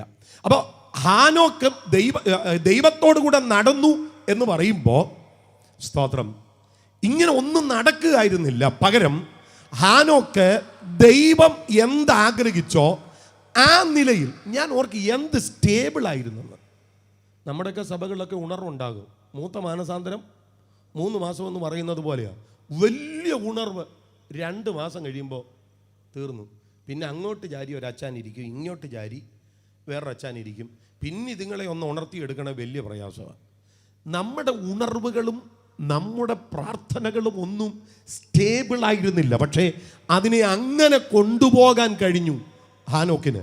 അതുകൊണ്ട് ഹാനോക്ക് ദൈവത്തെ പ്രസാദിപ്പിച്ചതിനാൽ മരണം കാണാതെ, കമോൺ, എങ്ങനെ ഒന്നുകൂടെ പറഞ്ഞേ, മരണം കാണാതെ എടുക്കപ്പെട്ടു. ദൈവത്തെ പ്രസാദിപ്പിച്ചതിനാൽ അത് ശ്രമമായിരുന്നു, തൻ്റെ സ്വപ്നമായിരുന്നു, തൻ്റെ ആഗ്രഹമായിരുന്നു. അപ്പം ഇതുപോലെ ദൈവം പ്രസാദിച്ചു എന്നതും ദൈവത്തെ പ്രസാദിപ്പിച്ചു എന്നുള്ളതും രണ്ടും രണ്ടാണ്. ഞാൻ ഈ പ്രസാദകാലം എന്നുള്ളത് എന്താണെന്ന് പ്രസാദത്തെ പറഞ്ഞിട്ട് ആ കാലത്തിലേക്ക് വരിക. അതിന് ഞാൻ പല ട്രാൻസ്ലേഷനുകളിൽ വായിച്ചപ്പോൾ ആ പ്രസാദകാലം എന്നുള്ളതിന് ഒരു ട്രാൻസ്ലേഷൻ കൊടുത്തിരിക്കുന്നത് ഗുഡ് ടൈം എന്നാണ്. ആറ്റ് എ ഗുഡ് ടൈം എന്നാണ് എഴുതിയിരിക്കുന്നത്. മറ്റൊരു ട്രാൻസ്ലേഷനിൽ ഇന്റർനാഷണൽ സ്റ്റാൻഡേർഡ് വെർഷനിൽ അറ്റ് ദ റൈറ്റ് ടൈം എന്നാണ് എഴുതിയിരിക്കുന്നത്. സ്തോത്രം. മറ്റൊരു ട്രാൻസ്ലേഷനിൽ അറ്റ് ആൻ അക്സെപ്റ്റബിൾ ടൈം എന്നാണ് എഴുതിയിരിക്കുന്നത്. അപ്പോൾ മൊത്തത്തിൽ ക്രോഡീകരിച്ച് പറഞ്ഞാൽ ദൈവത്തിന് സ്വീകാര്യമായ ഒരു സമയം, അതാണ് പ്രസാദകാലം. ഏതാ ദൈവത്തിന് ദൈവത്തിന് സ്വീകാര്യമായ സമയം. നിങ്ങൾ ശ്രദ്ധിച്ച പ്രിയപ്പെട്ടവരെ, ആ സമയം അതാണ് പ്രസാദകാലം. ഈ കാലം എന്ന് പറയുമ്പോൾ മഴക്കാലം 6 മാസം മഴക്കാലമാണെങ്കിൽ 6 മാസം വേനൽക്കാലമാണ്. അങ്ങനെയാണെങ്കിൽ ഈ പ്രസാദകാലത്തിൻ്റെ സമയം ഏതാണ്? ഞാൻ ആ ഭാഗത്തെ ശരിക്കും വിശദീകരിച്ചു വന്നു കഴിഞ്ഞപ്പോൾ നമ്മുടെ കർത്താവായ യേശുക്രിസ്തുവിൻ്റെ പ്രസംഗത്തിലൂടെ ആരംഭിച്ചതും ശുശ്രൂഷയോടുകൂടെ ആരംഭിച്ചതും ഇന്ന് സഭയിലൂടെ തുടരുന്നതും യേശുക്രിസ്തുവിൻ്റെ മേഘപ്രത്യക്ഷത വരെ ഉണ്ടായിരിക്കുന്നതുമായ ഈ കാലത്തെ ബൈബിൾ വിളിച്ചിരിക്കുന്ന പേരാണ്. ഇതിന് ജപം വേണ്ട, തപം വേണ്ട, അർപ്പണം വേണ്ട, തർപ്പണം വേണ്ട, യാഗം വേണ്ട, യോഗം വേണ്ട. യേശുവിനെ കർത്താവെന്ന് സ്വീകരിച്ച് വായ്കൊണ്ട് ഏറ്റുപറഞ്ഞ് ദൈവവനെ മരിച്ചവരുടെ ഇടയിൽ നിന്ന് ഉയർപ്പിച്ചാൽ ഒരുവൻ രക്ഷിക്കപ്പെടുക. എന്തെങ്കിലും ചെയ്യണോ? ഉരുളനോ? കർമ്മം വേണോ? യാഗം വേണോ? യോഗം വേണോ? അർപ്പണം വേണോ? തർപ്പണം വേണോ? ഒന്നും വേണ്ട. യേശുവിൽ വിശ്വസിക്കുക. അങ്ങനെ വിശ്വസിക്കുന്നവരെ രക്ഷിക്കത്തക്ക വിധത്തിൽ ഉദാരമായി രക്ഷയുടെ വാതിലിന് തുറന്നിട്ടിരിക്കുന്ന ഒരു കാലത്തെ വിളിക്കാൻ കഴിയുന്ന പേരാണ് പ്രസാദകാലം. ഹല്ലേലൂയ. അടുത്ത ഇലക്ഷൻ വരാൻ പോവാ. ഇനിയിപ്പോ എന്തെല്ലാം നാടകങ്ങൾ കാണണം.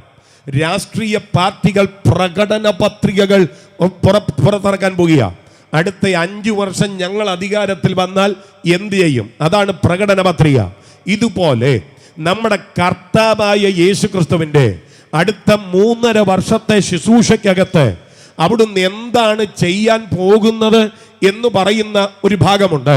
അത് ലൂക്കോസിന്റെ സുവിശേഷം 4-ാം അധ്യായം 16 മുതലുള്ള വാക്യങ്ങളാണ്. അവിടെ കർത്താവ് വാക്ക് പറഞ്ഞു വരുമ്പോൾ നമ്മളവിടെ ശ്രദ്ധിക്കേണ്ടുന്ന അതിപ്രധാനമായ ചില കാര്യങ്ങളുണ്ട്. നിങ്ങൾ എന്നോടൊപ്പം വരണം.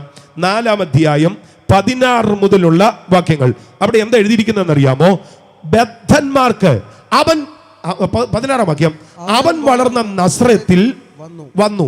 ശബത്തിന്റെ പതിവ് പോലെ പള്ളിയിൽ ചെന്ന് വായ്പാൻ എഴുന്നേറ്റ് നിന്നു. യെശയ്യാപ്രവാചകന്റെ പുസ്തകം അവന് കൊടുത്തു. അവൻ പുസ്തകം വിടർത്തി ദരിദ്രന്മാരോട് സുവിശേഷം അറിയിപ്പാൻ കർത്താവിനെ അഭിഷേകം ചെയ്യുകയാൽ അവന്റെ ആത്മാവ് എന്റെ മേലുണ്ട്. ബദ്ധന്മാർക്ക് വിടുതലും കുരുടന്മാർക്ക് കാഴ്ചയും പ്രസംഗിപ്പാനും പീഡിതന്മാരെ വിടുവിച്ചയപ്പാനും കർത്താവിന്റെ പ്രസാദവർഷം പ്രസംഗിപ്പാനും എന്നെ അയച്ചിരിക്കുന്നു എന്ന് എഴുതിയിരിക്കുന്ന സ്ഥലം കണ്ടു. അടുത്തത്, പിന്നെ അവൻ പുസ്തകം മടക്കി ശുശ്രൂഷക്കാരന് തിരികെ കൊടുത്തു. എഴുതിയിരിക്കുന്ന സ്ഥലം കണ്ടു. ഒരുമിച്ച് പറ. എഴുതിയിരിക്കുന്ന സ്ഥലം, ഒന്നുകൂടെ പറ. എഴുതിയിരിക്കുന്ന സ്ഥലം കണ്ടു. ഹല്ലേലൂയ. എന്താ എഴുതിയിരിക്കുന്നത്? ദരിദ്രന്മാരോട് അടുത്ത 3.5 വർഷം എന്ത് ചെയ്യാൻ പോകുന്നെന്ന്. ദരിദ്രന്മാരോട് സുവിശേഷം അറിയിപ്പാൻ കർത്താവിനെ അഭിഷേകം ചെയ്യുകയാൽ അവന്റെ ആത്മാവ് എൻ്റെ മേൽ ഉണ്ട്. ബദ്ധന്മാർക്ക് വിടുതൽ, കുരുടന്മാർക്ക് കാഴ്ച പ്രസംഗിപ്പാനും പീഡിതരെ വിടുവിച്ചയക്കുവാനും കർത്താവിന്റെ പ്രസാദവർഷം പ്രസംഗിപ്പാനും അവൻ എന്നെ അയച്ചതിന്റെ ഉദ്ദേശം കർത്താവിന്റെ പ്രസാദവർഷം. ഈ ഉദ്ദേശത്തിന് വേണ്ടിയാണ് നമ്മുടെ കർത്താവിനെ പിതാവായ ദൈവ സ്വർഗത്തിൽ നിന്ന് ഈ ഭൂമിയിലേക്ക് അയച്ചതെങ്കിൽ ഈ പ്രസാദ വർഷം ഒരു ചെറിയ കാര്യമല്ലെന്നറിയണം. ഹല്ലേലൂയ. സത്യം പറഞ്ഞാൽ ഞാൻ ചോദിക്കട്ടെ, ഈ യോഗത്തിന്റെ ഉദ്ദേശം എന്താ? ഒരു പന്തലിട്ടിട്ട് 3 മണിക്കൂർ എല്ലാവരും കൂടെ വിളിച്ച് ഇതിനകത്ത് ഇരുത്തുക എന്നുള്ളതാണോ? ആണോ? അല്ല. ഒരധ്യക്ഷനെയാക്കുക എന്നുള്ളതാണോ? അതുമല്ല. ഒരാളെ കൊണ്ട് പ്രാർത്ഥിപ്പിക്കുക എന്നുള്ളതാണോ? അതുമല്ല. പിന്നെ ഈ യോഗത്തിൻ്റെ പരമപ്രധാന ഉദ്ദേശം എന്താ? ആത്മാക്കൾ പിടിപ്പിക്കപ്പെടണം. അതിനെന്ത് വേണം? അതിന് ദൈവം അതിന് പ്രസംഗിക്കണം. അപ്പം ഇവിടുത്തെ ശുശ്രൂഷകളിൽ ഏറ്റവും പരമപ്രധാനമായ ശുശ്രൂഷ ഏതാ? വചന ശുശ്രൂഷയാണ്. നമ്മുടെ ഏത് യോഗങ്ങളിലെയും പ്രധാനപ്പെട്ട കാര്യം വചന ശുശ്രൂഷയാണ്. ഈ ചില ആളുകൾ നമ്മുടെ കല്യാണത്തിനൊക്കെ വന്നിട്ട് 2 മണിക്കൂർ, 1.5 മണിക്കൂർ, 1.25 മണിക്കൂർ. ഞാൻ ചോദിക്കുന്നത്, എടാ പെന്തക്കോസുകാരൻ്റെ കല്യാണത്തിനല്ലേ വരുന്നത്? ഞങ്ങളിങ്ങനെ സമയം എടുക്കുമെന്ന് അറിഞ്ഞു വേണം വരാൻ. അല്ല, അതെന്താ അങ്ങനല്ലേ? നമ്മളിങ്ങനെ സമയമെടുക്കും, ഇതറിഞ്ഞു വേണം വരാൻ. അതാ സ്തോത്രം. നമ്മൾ മറ്റു പലയിടങ്ങളിൽ പോയാൽ അവരിങ്ങനെ ചെയ്യുമെന്ന് അറിഞ്ഞാണ് നമ്മൾ ചെല്ലുന്നത്. ഞങ്ങളുടെ യോഗത്തിന് വന്നാൽ ഞങ്ങൾ ഇങ്ങനെ ചെയ്യുമെന്ന് അറിഞ്ഞു വേണം വരാൻ. അതാണ് അതിൻ്റെ ഒരു രീതി. അങ്ങനെ വരേണ്ടത്. ഹല്ലേലൂയ. അപ്പം നമ്മുടെ ശുശ്രൂഷകളിൽ ഏറ്റവും ഇമ്പോർട്ടൻ്റ് ഏതാ? പ്രസംഗം. കർത്താവിൻ്റെ ശുശ്രൂഷയിൽ ഏറ്റവും ഇമ്പോർട്ടൻ്റ് ഏതായിരുന്നു? അതും പ്രസംഗ. എന്ത് പ്രസംഗം? കർത്താവിൻ്റെ പ്രസാദ വർഷം പ്രസംഗിപ്പാൻ അവൻ എന്നെ അയച്ചിരിക്കുന്നു. അതങ്ങോട്ട് കണ്ടപ്പോൾ പുസ്തകം മടക്കി ശുശ്രൂഷക്കാരന് തിരികെ കൊടുത്തിട്ട് ഇരുന്നു. ഗ്ലോറി. ഞാനതിൻ്റെ വിശദീകരണത്തിലേക്ക് വരാൻ പോവാ. അപ്പം സംഭവം ഗൗരവമാണെന്ന് നിങ്ങൾ തിരിച്ചറിയണം. ഞാൻ എൻ്റെ വിശദീകരണത്തിലേക്ക് വരിക. ഈ 16-ാം വാക്യം മുതൽ താഴേക്ക് നമ്മളൊന്ന് വിലയിരുത്തണം. അവൻ വളർന്ന നസ്രത്തിൽ വന്നു. എവിടെ വന്നു? ഏത് നസ്രത്ത്? വളർന്ന നസ്രത്ത്. അതെന്നെ ജനിച്ച നസ്രത്ത് എന്ന് പറയാഞ്ഞത്? വളർന്നത് നസ്രത്തിൽ, ജനിച്ച നസ്രത്ത് എന്ന് പറയാഞ്ഞത് എന്താ? ജനിച്ചത് നസ്രത്തിലല്ല, വളർന്നത് നസ്രത്തില. അല്ല പാസ്റ്ററെ, ജനിച്ചത് നസ്രത്തിലാണെങ്കിൽ, ജനിച്ചത് നസ്രത്തിലല്ലെങ്കിൽ ജനിച്ചിടത്തങ്ങ് വളർന്നാൽ പോരായിരുന്നോ? അങ്ങനെ വളർന്നായിരുന്നെങ്കിൽ ഒത്തിരി പ്രശ്നം തീർന്നേനെ. കാരണം അവരിങ്ങനെ കാച്ചി കുറുക്കി നോക്കിയിട്ട് ഈ മശിക വരുന്നത് എവിടെ നിന്നല്ല, നസ്രത്തിൽ നിന്നല്ല. എന്നാൽ നേരെ മറിച്ച് ബേതലഹേമിൽ നിന്ന് വന്നായിരുന്നെങ്കിൽ പെട്ടെന്ന് യേശുവിനെ അവർ, സത്യത്തിൽ പിതാവായ ദൈവം ആ സത്യത്തെ അവരുടെ മുന്നിൽ മറച്ചു പിടിക്കുകയായിരുന്നു. നമ്മളെ ഓർത്താ ചേർന്നൊരു ഹാലലിയ പറഞ്ഞാട്ടെ. പ്രിയരെ, ജനിക്കുകയാണെങ്കിൽ ബേതൽഹേമിൽ ജനിക്കണമെന്ന്. ബേതൽഹേമിൽ ജനിച്ചവൻ വളരുകയാണെങ്കിൽ നസ്രത്തിൽ വളരണമെന്ന് പ്രവചനമാണ്. ആമേൻ. ആ പ്രവചനത്തിന് നിവർത്തി ഉണ്ടായേ പറ്റൂ. അവൻ നസ്രായൻ എന്ന് വിളിക്കപ്പെടുമെന്ന് എഴുതിയേക്കുന്നേ. ഞാനേ യേശുക്രിസ്തുവിനെ സംബന്ധിച്ചുള്ള പ്രവചനം പഠിച്ചപ്പോൾ സുമാർ 302 പ്രവചനങ്ങൾ നമ്മുടെ കർത്താവായ യേശുക്രിസ്തുവിനെ കുറിച്ച് പഴയ നിയമത്തിൽ കിടപ്പുണ്ട്. 302 പ്രവചനങ്ങൾ. അതിൽ യേശുവിൻ്റെ സ്വർഗാരോഹണം സംഭവിച്ചതോടുകൂടി സകല പ്രവചനങ്ങളും നിറവേറുകയായിരുന്നു. എന്ന് പറഞ്ഞാൽ എന്തൊക്കെ സംഭവിക്കുമെന്ന് എഴുതിയോ അതെല്ലാം അക്ഷരം പ്രതി നമ്മുടെ കർത്താവായ യേശുക്രിസ്തുവിൽ നിറവേറി. യേശുവിനെ കുറിച്ചുള്ള പ്രഥമ പ്രവചനം ഏതെന്നറിയാമോ? സ്ത്രീയുടെ സന്തതി. അതിന് വേറൊരു പേരുണ്ട്, പ്രോട്ടോ ഇവാഞ്ചലിസം. പറഞ്ഞ സ്ഥലം ഏതന, പറഞ്ഞ പ്രവാചകൻ പിതാവായ ദൈവമാണ്. ദൈവം പറയുകയാണ് സ്ത്രീയുടെ സന്തതി. അതുപോലെ സ്ത്രീയുടെ സന്തതിയായി യേശു ജനിക്കുക. നമ്മളാരും സ്ത്രീയുടെ സന്തതിയല്ല, നമ്മളെല്ലാം പുരുഷന്റെ സന്തതിയാണ്. എന്നാൽ പുരുഷൻ ഇല്ലാതെ സ്ത്രീയിൽ നിന്ന് ജനിച്ചവനായി ഉലക ചരിത്രത്തിൽ ഒരുവനെ ഉണ്ടായിരുന്നുള്ളൂ. അത് നമ്മുടെ കർത്താവായ യേശു ക്രിസ്തുവാണ്. ഹല്ലേലൂയ. അപ്പൊ പ്രവചിച്ചതുപോലെ യേശുവിൽ കാര്യങ്ങൾ സംഭവിക്കുക. അപ്പൊ എവിടെ ജനിക്കണം? ബേത്ലഹേം എഫ്രാത്തിൽ ജനിക്കണം. ആര് പ്രവചിച്ചു? മീഖ പ്രവചിച്ചു. എങ്ങനെയാണ് പ്രവചനം? നീയോ ബേത്ലഹേം എഫ്രാത്തെ, യഹൂദ സഹസ്രങ്ങളിൽ ചെറുതായിരുന്നാലും ഇസ്രയേലിനെ മേയ്ക്കുവാനുള്ളവൻ എനിക്ക് നിന്നിൽ നിന്ന് പുറപ്പെട്ടു വരും. എവിടെ നിന്ന്? ബേത്ലഹേം എഫ്രാത്തയിൽ നിന്ന് പുറപ്പെട്ടു വരും. സ്തോത്രം. ഞാൻ ബൈബിൾ വായിച്ചപ്പോൾ മറിയം വെച്ച് ഇപ്പൊ ഇരിക്കുന്നത് ബേത്ലഹേമിലല്ല, മറിയമ്മച്ചി ഇപ്പൊ ഇരിക്കുന്നത് നസ്രത്തിലാണ്. ആമേൻ.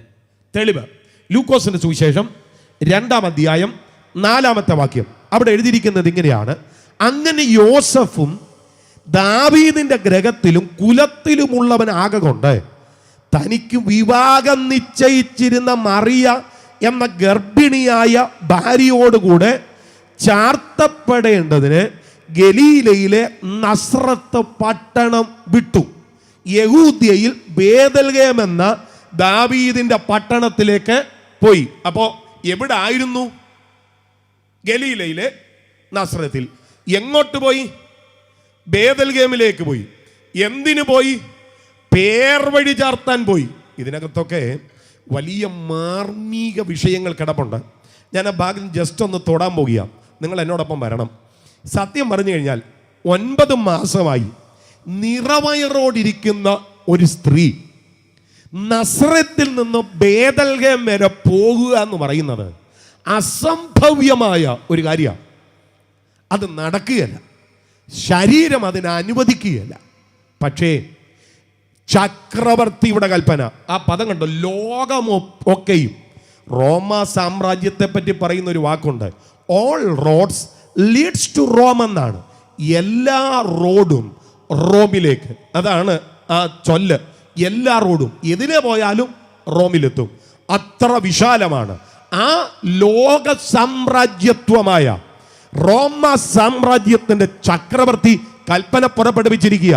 അവരവരുടെ പട്ടണത്തിലെത്തി, പിതൃ നഗരത്തിലെത്തി പേർവഴി ചാർത്തണം. എൻ്റെ പൊന്നു പ്രിയപ്പെട്ടവരെ, സ്തോത്രം. മറിയ നസ്രത്തിൽ ഇരിക്കുന്ന ഇടത്ത് നിന്ന് മറിയയെ പ്രവചനത്തിന്റെ നിവർത്തി സംഭവിക്കേണ്ട ബേതൽഗേമിലെത്താൻ കൽപ്പന പുറപ്പെടുവിക്കേണ്ടത് യോസഫ് അല്ല, ആ കുടുംബത്തിലെ മൂത്ത അപ്പച്ചനല്ല. അപ്പോഴത്തേന് എല്ലാവരും കൂടെ ഒക്കെ വന്ന് പറയും അതൊന്നും നടക്കുകയില്ല, ഇപ്പൊ ശരീരം കൊണ്ട് അവിടെ ഒന്നും എത്താൻ പറ്റത്തില്ല.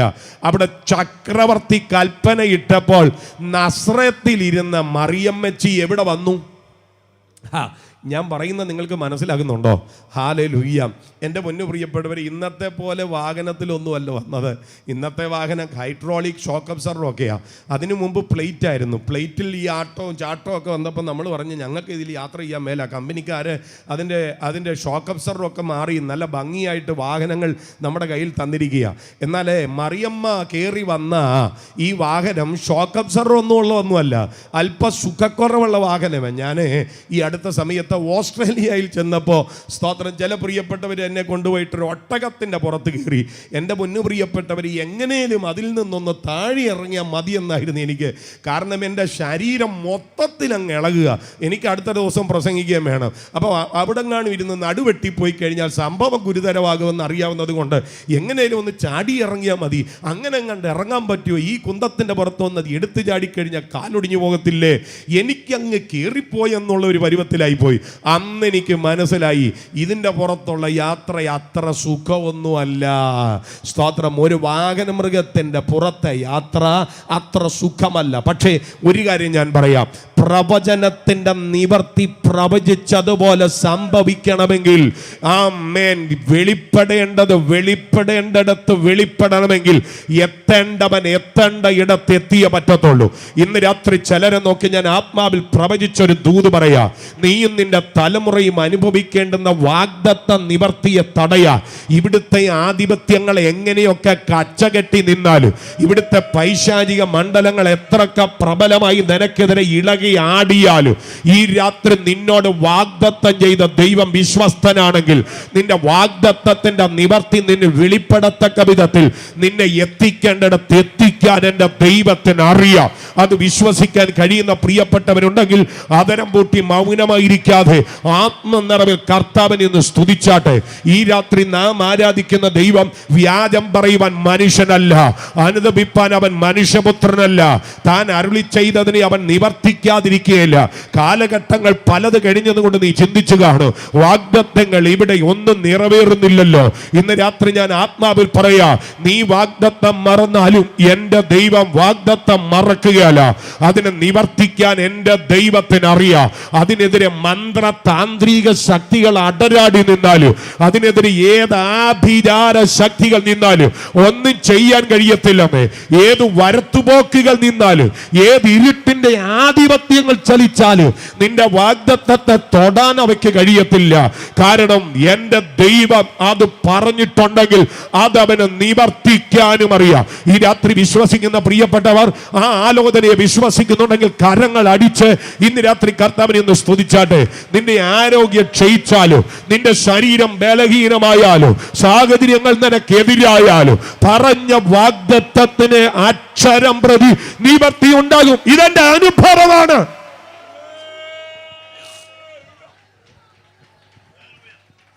രാധാമാന ഹന്തന, ഇന്ന് രാത്രി വാർഡ് മെമ്പറെ ഇളക്കിയാ മതി നിന്റെ വാഗ്ദത്തത്തിന് നിവർത്തിയെങ്കിൽ എന്റെ ദൈവം അത് ചെയ്യുമെന്ന് വിശ്വസിക്കണം. പഞ്ചായത്ത് മെമ്പറെ തൊട്ടാ മതി നിന്റെ വാഗ്ദത്തത്തിന് നിവർത്തി സംഭവിക്കണമെങ്കിൽ എന്റെ ദൈവം അത് ചെയ്യുമെന്ന് അറിയണം. അതല്ല, ലോകത്തെ അവൻ സ്വാധീനിക്കുന്ന ഒന്നാണെങ്കിൽ പ്രസിഡന്റുമാരെ ഇളക്കാൻ എന്റെ ദൈവത്തിന് അറിയാം.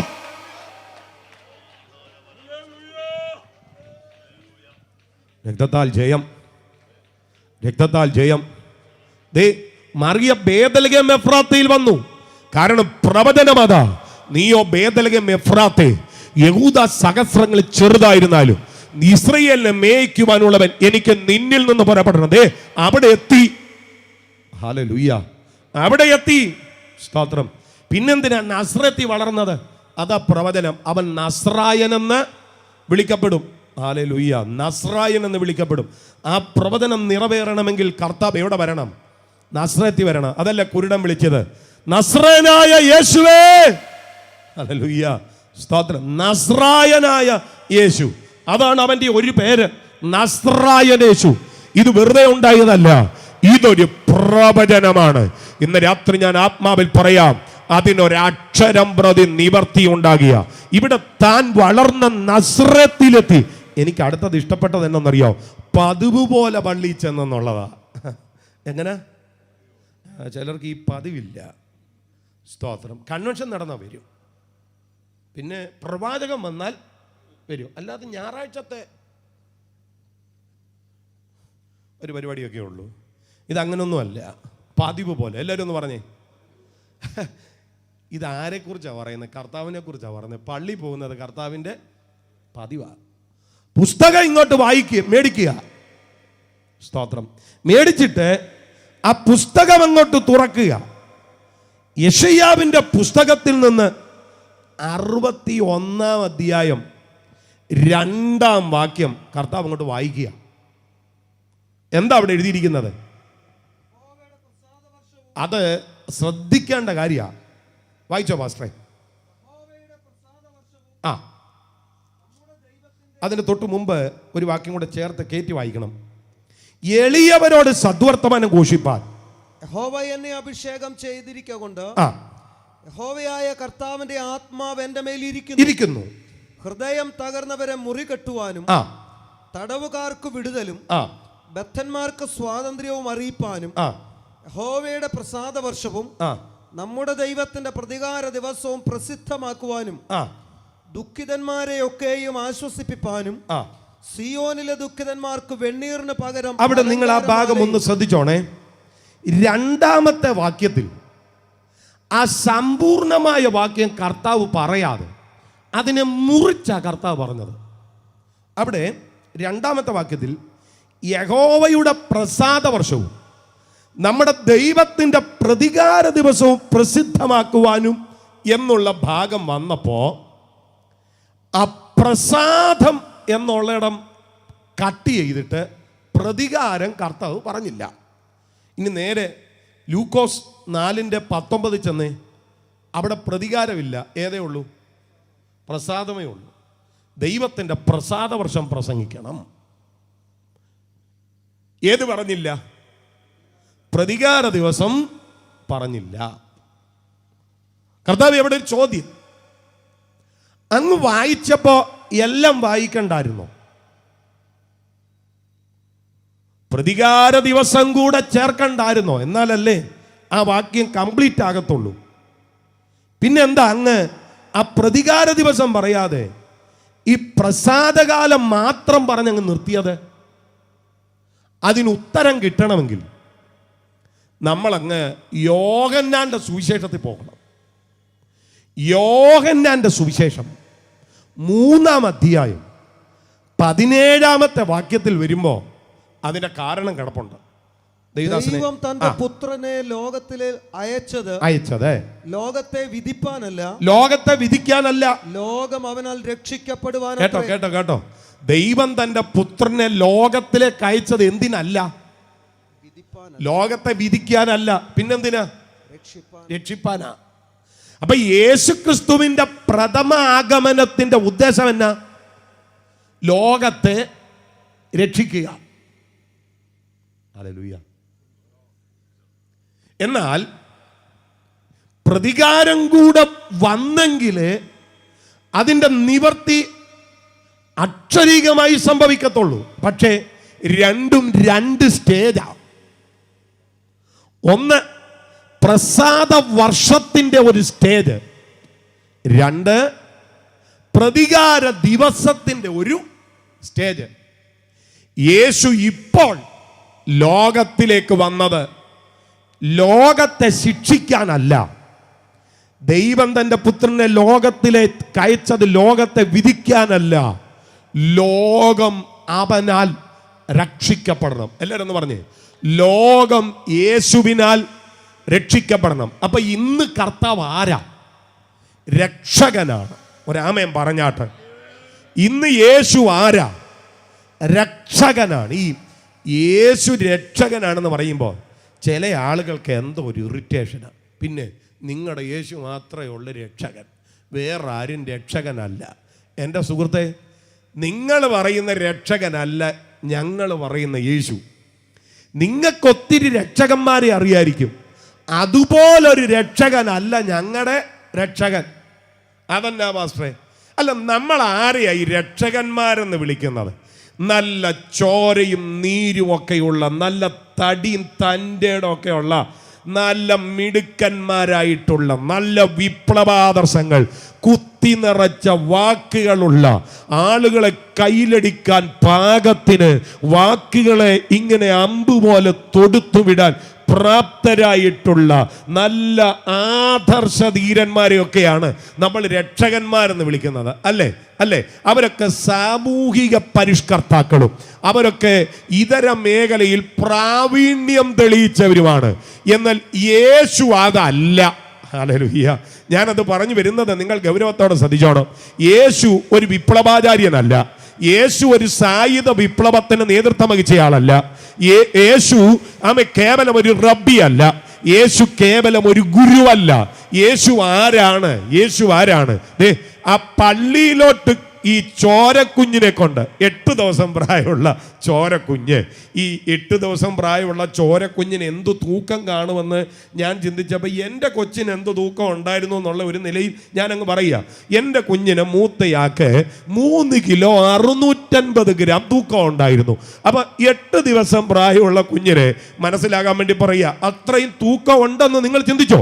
ഇങ്ങനെയുള്ള ഒരു ചോരക്കുഞ്ഞുമായി മറിയയും യോസഫും കൂടെ പള്ളിക്കകത്തേക്ക് കയറി ചെല്ലുക. കേട്ടോണേ, പള്ളിക്കകത്തേക്ക് കയറി ചെല്ലുക. ആ സമയത്ത് ശിമയോൻ എന്ന് പറയുന്ന ഒരു മനുഷ്യൻ, ആമേൻ, ആത്മനിയോഗത്താൽ ആലയത്തിലേക്ക് ചെന്നു എന്ന് എഴുതിയിരിക്കുന്നത്. എനിക്ക് ആ പദത്തെയൊക്കെ ഒന്ന് വിശദീകരിച്ചാൽ കൊള്ളാവുന്നുണ്ട്. ലൂക്കോസ് 2:27 ഞാൻ ഈ പറയുന്നത്. എങ്ങനെ ചെന്നു? ആത്മനിയോഗത്താൽ ദേവാലയത്തിൽ ചെന്നു. സ്തോത്രം. ആത്മനിയോഗിതരായി സഞ്ചരിക്കുന്നവരെ ഓർത്ത് ഞാൻ സ്തോത്രം ചെയ്യുന്നു. ആത്മനിയോഗിതരായി ജീവിക്കുന്നവരെ ഓർത്ത് ഞാൻ സ്തോത്രം ചെയ്യുന്നു. ചിലർക്ക് മാത്രമേ ഇതിനുള്ള ഭാഗ്യമുള്ളൂ. ഇന്ന് രാത്രി അനുസരിച്ച് തീരുമാനിക്കുന്ന, ആത്മനിയോഗത്തിനനുസരിച്ച് നടക്കുന്ന, ആത്മനിയോഗത്തിനനുസരിച്ച് സംസാരിക്കുന്ന, ആത്മനിയോഗത്തിനനുസരിച്ച് ആരാധിക്കുന്നവരെ ഓർത്ത് ഈ രാത്രി ഞാൻ സ്തോത്രം ചെയ്യുന്നു. ദൈവത്തോട് പ്രാർത്ഥിക്കണം, കർത്താവേ, എൻ്റെ കാലുകൾ നിന്റെ നിയോഗത്തിനനുസരിച്ച് വെക്കാൻ എനിക്കൊരു കൃപ നൽകണമേ. ഇവിടെ നിയോഗിതനായി ശിമയോൻ ആലയത്തിനകത്തേക്ക് ചെല്ലുക. എന്നിട്ട് 28-ാമത്തെ വാക്യത്തിൽ അവൻ ആ കുഞ്ഞിനെ കയ്യിലോട്ട് ഏന്തി ദൈവത്തെ പുകഴ്ത്തുക. ആ പുകഴ്ത്തുന്ന സമയത്ത് 29-ാമത്തെ വാക്യം ശിമിയോൻ എന്താ പറയുന്നത്? ഇപ്പോൾ നാഥ, തിരുവചനം പോലെ നീ അടിയനെ സമാധാനത്തോടെ വിട്ടയക്കുന്നു. ചോരക്കുഞ്ഞിനെ കയ്യിലോട്ട് എടുത്ത് പറയുക. അടുത്തത് കേട്ടോണേ, ജാതികൾക്ക് വെളിപ്പെടുവാനുള്ള പ്രകാശവും നിന്റെ ജനമായ ഇസ്രയേലിന്റെ മഹത്വവുമായി നീ സകല ജാതികളുടെ മുൻപിൽ ഒരുക്കിയിരിക്കുന്ന രക്ഷയെ എൻ്റെ കണ്ണു കണ്ടുവല്ലോ. ആരെ കണ്ടു?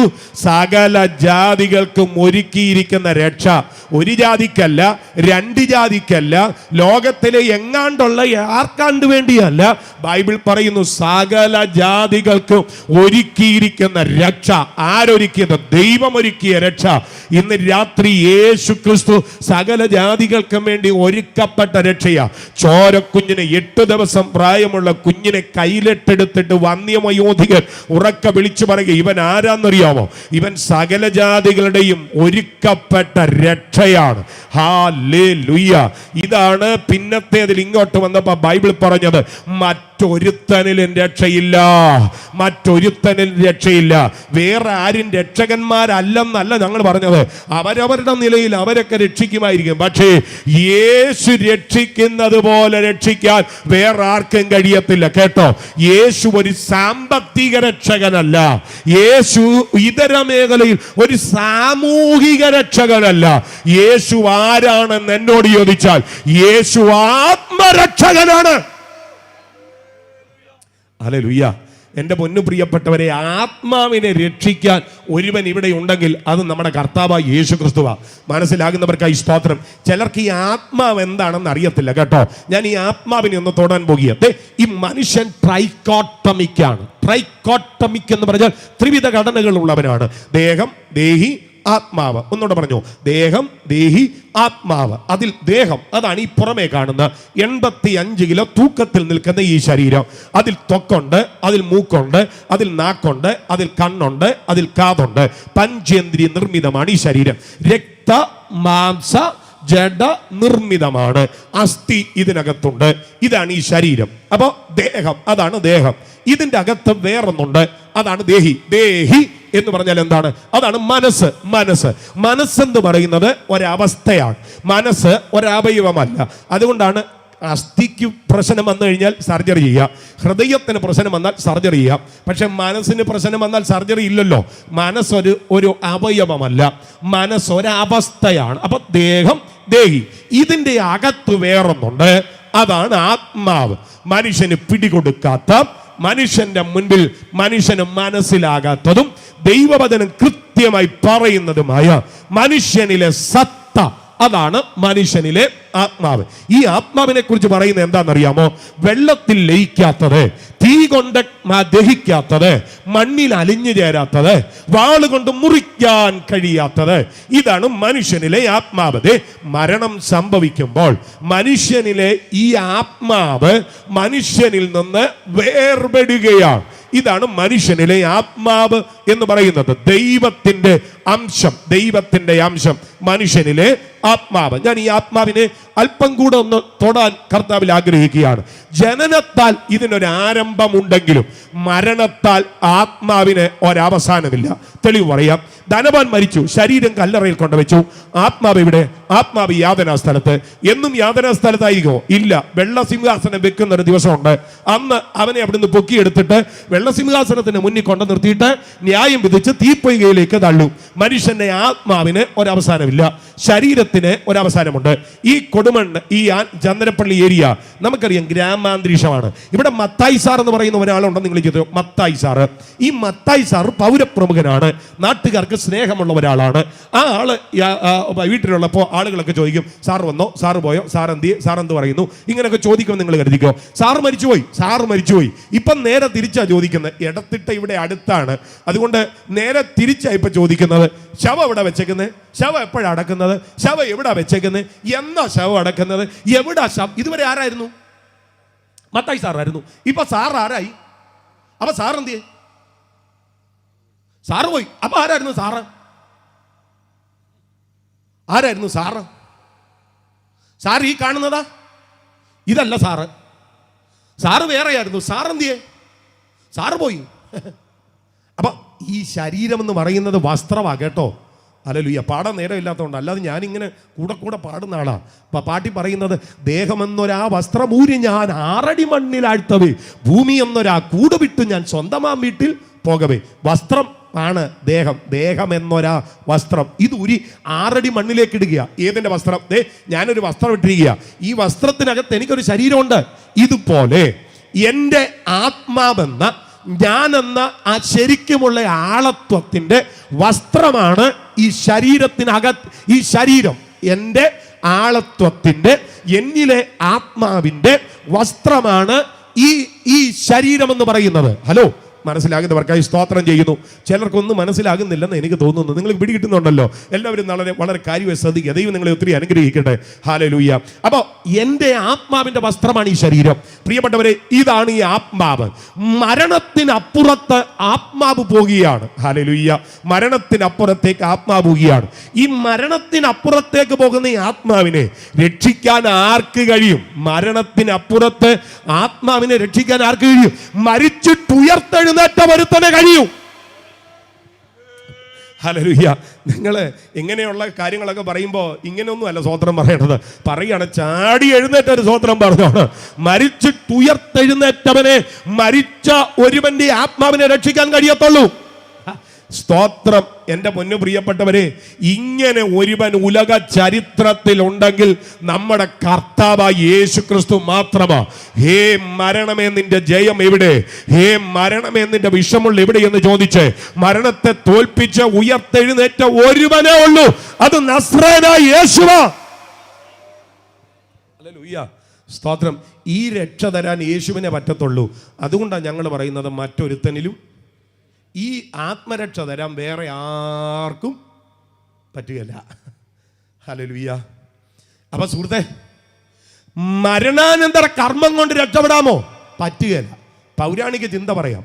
അർത്ഥാഗ്രഹേ നിവർത്തന്തി ശ്മശാനോ പുത്രബാന്ധവ സുഹൃതം ദുഷ്കൃതം ശൈവ ഗശ്ചന്തമനു ഗസ്സതി. എന്താ അതിൻ്റെ അർത്ഥം? എന്താണെന്നറിയോ?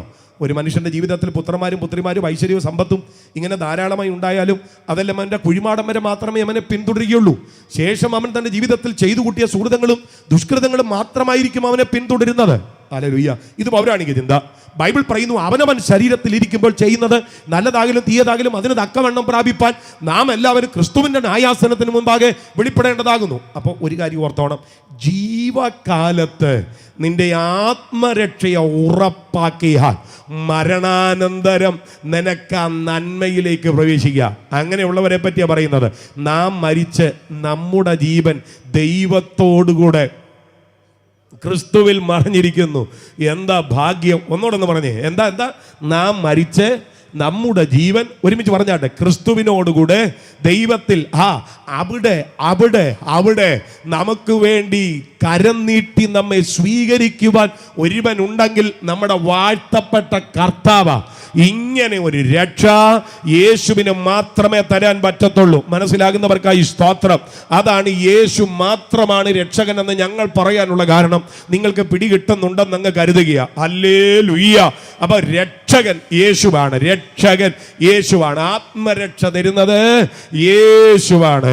സ്തോത്രം. കർത്താവ് പ്രസാദ വർഷം മാത്രമേ പ്രസംഗിച്ചുള്ളൂ എന്ന് പറഞ്ഞാൽ അവൻ ലോകത്തിലേക്ക് വന്നത് ഇങ്ങനെ ആളുകളെ രക്ഷിക്കാനാണ്. പിന്നെ അവൻ ന്യായവിധിയെക്കുറിച്ച്, പ്രതികാര ദിവസത്തെക്കുറിച്ച് പറഞ്ഞില്ല. എന്താ കാര്യം എന്നറിയോ? എടാ, പ്രഥമ പരിഗണന രക്ഷയ്ക്ക. നീ രക്ഷ അനുഭവിച്ചാൽ ഏതില്ല? ന്യായവിധി ഇല്ല. അതുകൊണ്ടാണ് ബൈബിൾ പറഞ്ഞത്, ഇപ്പോൾ ക്രിസ്തുയേശുവിൽ ഉള്ളവർക്ക്, ഒന്നുകൂടെ പറ, ഇപ്പോ ക്രിസ്തുയേശുവിൽ ഉള്ളവർക്ക്, ഒന്നുകൂടെ പറഞ്ഞേ. എന്ന് പറഞ്ഞാൽ അതിന്റെ അർത്ഥം എൻ്റെ പെന്തക്കോസുകാർക്ക് ശിക്ഷ ഇല്ലെന്നാണോ? നമ്മൾ അങ്ങനെ കരുതിയിരിക്കുക. പെന്തക്കോസുകാർക്ക് മാത്രം, ബാക്കിയുള്ള എല്ലാവർക്കും ശിക്ഷ, പക്ഷെ പെന്തക്കോസുകാർക്ക് മാത്രം ശിക്ഷയില്ല. സ്തോത്രം. അങ്ങനെയൊന്നും അല്ല ബൈബിൾ പറയുന്നത്. സ്തോത്രം. അവിടെ നമ്മെപ്പോലെ ഒരു ഗ്രൂപ്പിനെ അല്ല പറയുന്നത്. അവിടെ ശരിക്കും എഴുതിയിരിക്കുന്നത് എന്നാണെന്നറിയോ? മലയാളം ബൈബിളിൽ ആ വാക്യം കംപ്ലീറ്റ് അല്ല, അതിൻ്റെ ബാക്കി ഭാഗം 4-ാം വാക്യവുമായിട്ട് കണക്റ്റഡായ കിടക്കുന്നത്. എന്നാൽ ഇംഗ്ലീഷ് ബൈബിളിൽ കൃത്യമായിട്ട് എഴുതിയിട്ടുണ്ട്. സ്തോത്രം. There is therefore now no condemnation എന്നങ്ങോട്ട് പറഞ്ഞു. ഇപ്പോൾ ക്രിസ്തുയേശുവിലുള്ളവർക്ക് ഒരു ശിക്ഷാവിധിയും ഇല്ല. എന്നിട്ട് ബാക്കി എഴുതിയിരിക്കുന്നത് എന്നാണെന്നറിയാമോ? Who walk not after the flesh but after the spirit.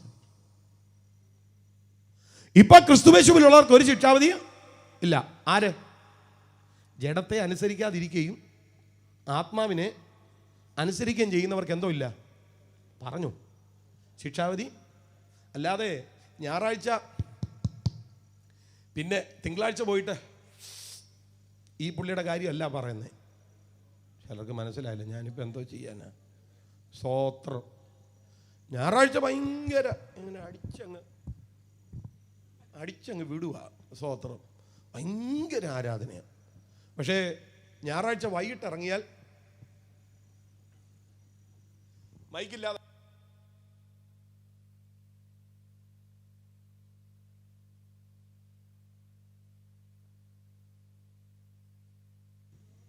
മനസ്സിലായില്ല. എത്ര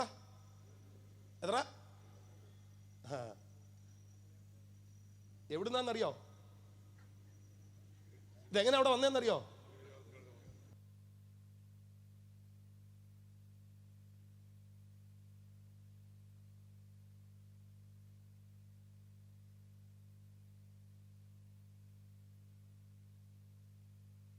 ഉണ്ട് അവിടെ 75. സ്തോത്രം. ഇവർക്ക് ശിക്ഷാവധി ഇല്ലെന്നല്ല ബൈബിൾ പറയുന്നേ. മനസ്സിലാകുന്നവർക്കായി സ്തോത്രം. ഞാൻ ചുമ്മാ പറയുകയല്ല, ഇതുപോലെ എല്ലായിടത്തും കാണും. പുള്ളിയെ നമുക്ക് അറിയാവുന്നതുകൊണ്ട് പറഞ്ഞ കാര്യമാണ്. സ്തോത്രം. ഇതുപോലെ പലയിടത്തും കാണും, നമ്മളറിയാത്ത. സ്തോത്രം. ഹല്ലേലൂയ.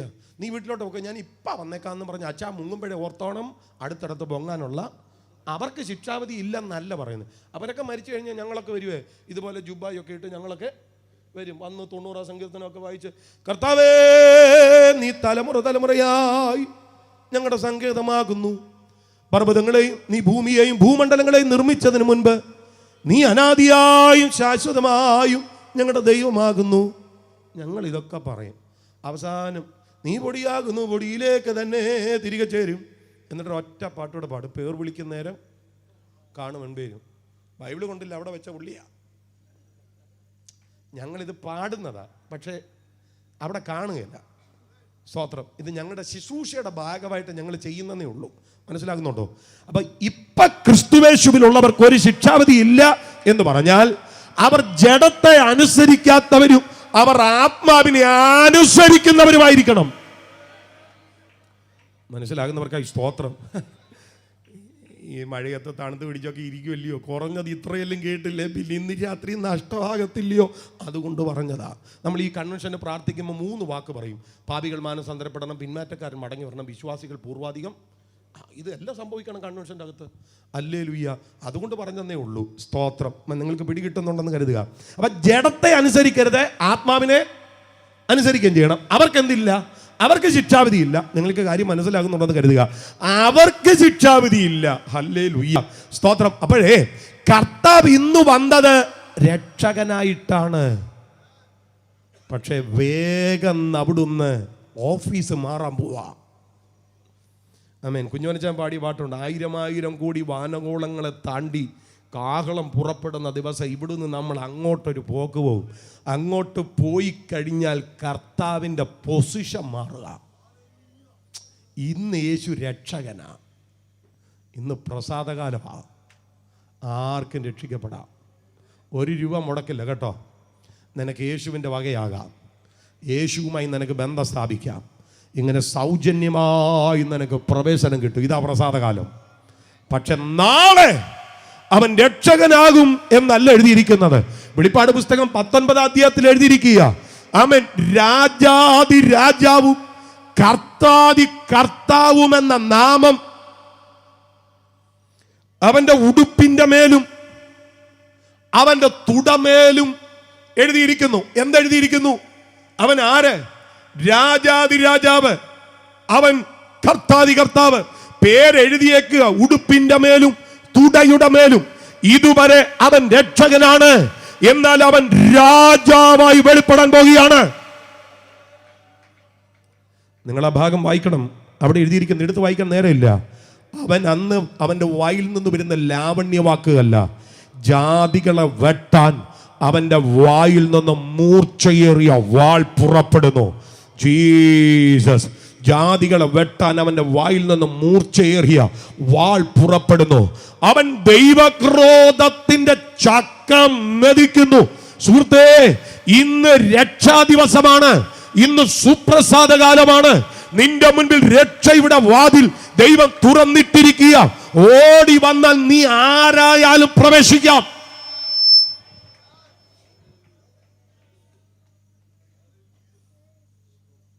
ഹല്ലേലൂയ. 1 രൂപ വേണ്ട, ഓടി വന്നാൽ കയറാം. അതല്ല, ഇന്ന് രാത്രി ഇതിനകത്തേക്ക് പ്രവേശിക്കാൻ നിനക്ക് കഴിയുന്നില്ലെങ്കിൽ ഓർത്തോണം, നാളുകളിൽ അവൻ ന്യായാധിപതിയായി വിടും. പ്രഥമ പരിഗണന രക്ഷയ്ക്കായതുകൊണ്ട് കർത്താവ് പ്രസാദകാലം മാത്രം പറഞ്ഞു, പ്രതികാര ദിവസം പറഞ്ഞില്ല. എനിക്ക് മുന്നോട്ട് പോകാൻ ആഗ്രഹമുണ്ട്. ഈ യോഗത്തിൻ്റെ സമയത്തിൻ്റെ പരിധിയുണ്ട്. ഞാൻ അവസാനിപ്പിക്കുക. എന്നോട് പറഞ്ഞ സമയം കൃത്യമായിട്ടുണ്ട്. ഇന്ന് രാത്രിയിൽ പ്രസാദകാലത്തിൻ്റെ ആനുകൂല്യം ഒന്ന് അനുഭവിപ്പാൻ ഇവിടെ എത്ര പ്രിയപ്പെട്ടവരുണ്ട്. Thank you Jesus. ഞാൻ നിങ്ങളെ നോക്കി ആത്മാവിൽ പറയാം, ഈ ഒരു കാലത്ത് ഈ പ്രസാദകാലം എന്നിങ്ങനെ ഒരു ലോങ് ടൈമായിട്ട് നമ്മൾ പറയുമ്പോൾ തന്നെ ചിലരുടെ ജീവിതത്തെ ചലിപ്പിക്കുന്ന ചില പ്രത്യേക സമയങ്ങളുണ്ട്. പ്രവാചക ഭാഷയിൽ പറഞ്ഞാൽ അവനെ കണ്ടെത്താവുന്ന കാലത്ത് അവനെ അന്വേഷിക്കണം. അവൻ അടുത്തിരിക്കുമ്പോൾ, ഓ ജീസസ്, നിന്നോട് അടുത്തിരിക്കുന്ന, ഞാൻ ആ പൊതു ദൂത് അവിടെ അവസാനിപ്പിക്കുക. നമ്മളിലേക്കൊന്ന് വന്ന് പ്രാർത്ഥിച്ച് നിർത്താൻ പോവുക. അതെ, നിന്നോട് ദൈവം അടുത്തിരിക്കുന്ന സമയങ്ങളുണ്ട് കേട്ടോ. ആ സമയങ്ങൾ നിനക്ക് പ്രാപിക്കാവുന്നതിൻ്റെ പരമാവധിയിൽ പ്രാപിച്ചോണം. കർത്താവിനോട് പറ, കർത്താവേ, നിന്റെ ഹൃദയം എൻ്റെ നേരെ ഉദാരമായിരിക്കുമ്പോൾ, നിന്റെ ഹൃദയം എൻ്റെ നേരെ സന്തോഷത്തോടെ ഇരിക്കുമ്പോൾ അങ്ങയോടൊന്ന് അടുക്കാനുള്ള ഭാഗ്യം എനിക്ക് തരണം. രക്തം ജയം, രക്തം ജയം. ഇന്ന് രാത്രി ആ ഒരു ഹൃദയം, ആ ഒരു പകർച്ച, ആ ഒരു മനസ്സ് പരിശുദ്ധാത്മാവ് ചിലർക്ക് ഇന്ന് രാത്രി കൈമാറ്റം ചെയ്യപ്പെടട്ടെ. Hallelujah, hallelujah. എല്ലാ പ്രിയപ്പെട്ടവരും വേഗം കർത്തൃ സന്നിധിയിൽ ഒന്ന് എഴുന്നേറ്റ് നിന്നാട്ടെ. വേഗം ഒന്ന് എഴുന്നേറ്റ് നിന്നാട്ടെ. കണ്ണുകളെ കർത്തൃ സന്നിധിയിൽ ഒന്ന് അടച്ചാട്ടെ. ഇന്ന് രാത്രി ദൈവത്തിൻ്റെ പ്രസാദകാലത്തെ അതിൻ്റെ തീവ്രതയോടെ, അതിൻ്റെ നന്മയോടെ ഒന്ന് അനുഭവിക്കാൻ എൻ്റെ ദൈവമേ എന്നോട് കരുണ കാട്ടണേ എന്ന് ഈ രാത്രി എത്ര പ്രിയപ്പെട്ടവർ പ്രാർത്ഥിക്കും. നിന്റെ ജീവിതത്തിൽ നാളിതുവരെ തുടർന്നു വന്ന ചില ദുരന്തങ്ങൾക്ക് ഇന്ന് രാത്രി ഫുൾ സ്റ്റോപ്പ് ഇട്ടിട്ട്, നിന്റെ ദുഃഖകാലത്തിന് അവസാനം കുറിച്ചിട്ട് ഇന്ന് രാത്രി നിന്നെ സന്തോഷത്തിൻ്റെ മേലാടെ അണിയിക്കാൻ ദൈവത്തിൻ്റെ ഹൃദയത്തിൽ പ്രസാദമുണ്ട്. അങ്ങനെ ഒരു കാലത്തെ വിളിക്കാൻ കഴിയുന്ന പേരാ പ്രസാദകാലം. കർത്താവിനോട് പറ, കർത്താവേ എന്നെ സഹായിക്കണം. എത്ര പേർ പ്രാർത്ഥിക്കും? കണ്ണുകളടച്ചോ, കണ്ണുകളടച്ചോ, അതരങ്ങൾ തുറന്നോ, ആത്മാവിൽ ദൈവത്തോട് പ്രാർത്ഥിച്ചേ. കർത്താവേ എന്നെ സഹായിക്കണേ, എന്നെ സഹായിക്കണേ. റംദാന റഗദൽ ജനാദന റിഗതമനഗടഗദന അർത്ഥമനഗടഗദന റന്ദൽ ജനാദന. ദൈവത്തിൻ്റെ പ്രസാദകാലം, ദൈവത്തിൻ്റെ പ്രസാദകാലം. പ്രിയരെ, ദൈവത്തിൻ്റെ പ്രസാദകാലത്തിനകത്താണ് നീ വന്നിരിക്കുന്നതെങ്കിൽ നിനക്കെതിരാരൊക്കെ നിന്നാലും നിന്നെ തൊടാൻ പറ്റത്തില്ല. നിനക്കെതിരാരൊക്കെ നിന്നാലും നിന്നെ ഒന്നും ചെയ്യാൻ കഴിയത്തില്ല. കാരണം അത് ദൈവത്തിന്റെ സമയമാണ്. ആ കരങ്ങളെ കർത്തൃസന്നത്തിൽ ഉയർത്തിപ്പിടിച്ചാട്ടെ. ആ കരങ്ങളെ കർത്തൃസന്നത്തിൽ ഉയർത്തിപ്പിടിച്ചാട്ടെ. ഒരുമിച്ച് പ്രാർത്ഥിച്ചേ, ഒരുമിച്ച് പ്രാർത്ഥിച്ചേ, ഒരുമിച്ച് പ്രാർത്ഥിച്ചേ, ഒരുമിച്ച് പ്രാർത്ഥിച്ചേ, ഒരുമിച്ച് പ്രാർത്ഥിച്ചേ. റാംധന റഗദൽമനാർദ്ധന ഹത്തന റിഗാധിനിയ. എല്ലാവരും എല്ലാവരും എല്ലാവരും എല്ലാവരും കർത്താവേ, പ്രസാദകാലം, എൻ്റെ ജീവകാലം മുഴുവൻ ആ പ്രസാദം അനുഭവിപ്പാൻ ഇടവരണേ. തകർച്ചയുടെ കാലമല്ല നീ കാണാൻ പോകുന്നത്. ഒരു പരാജയത്തിൻ്റെ കാലമല്ല, ഒരു നിരാശയുടെ കാലമല്ല. നിന്റെ ജീവിത കഷ്ടങ്ങളുടെ കാലത്തേക്ക് പോകുകയല്ല, നിന്റെ ജീവിത ക്ലേശത്തിന്റെ കാലത്തേക്ക് പോകുകയല്ല, നിന്റെ ജീവിതം വല്ലാത്ത ഗതികേടിന്റെ കാലത്തേക്ക് പോകുകയല്ല. നിന്റെ ജീവിതം നന്മയുടെ കാലത്തേക്ക്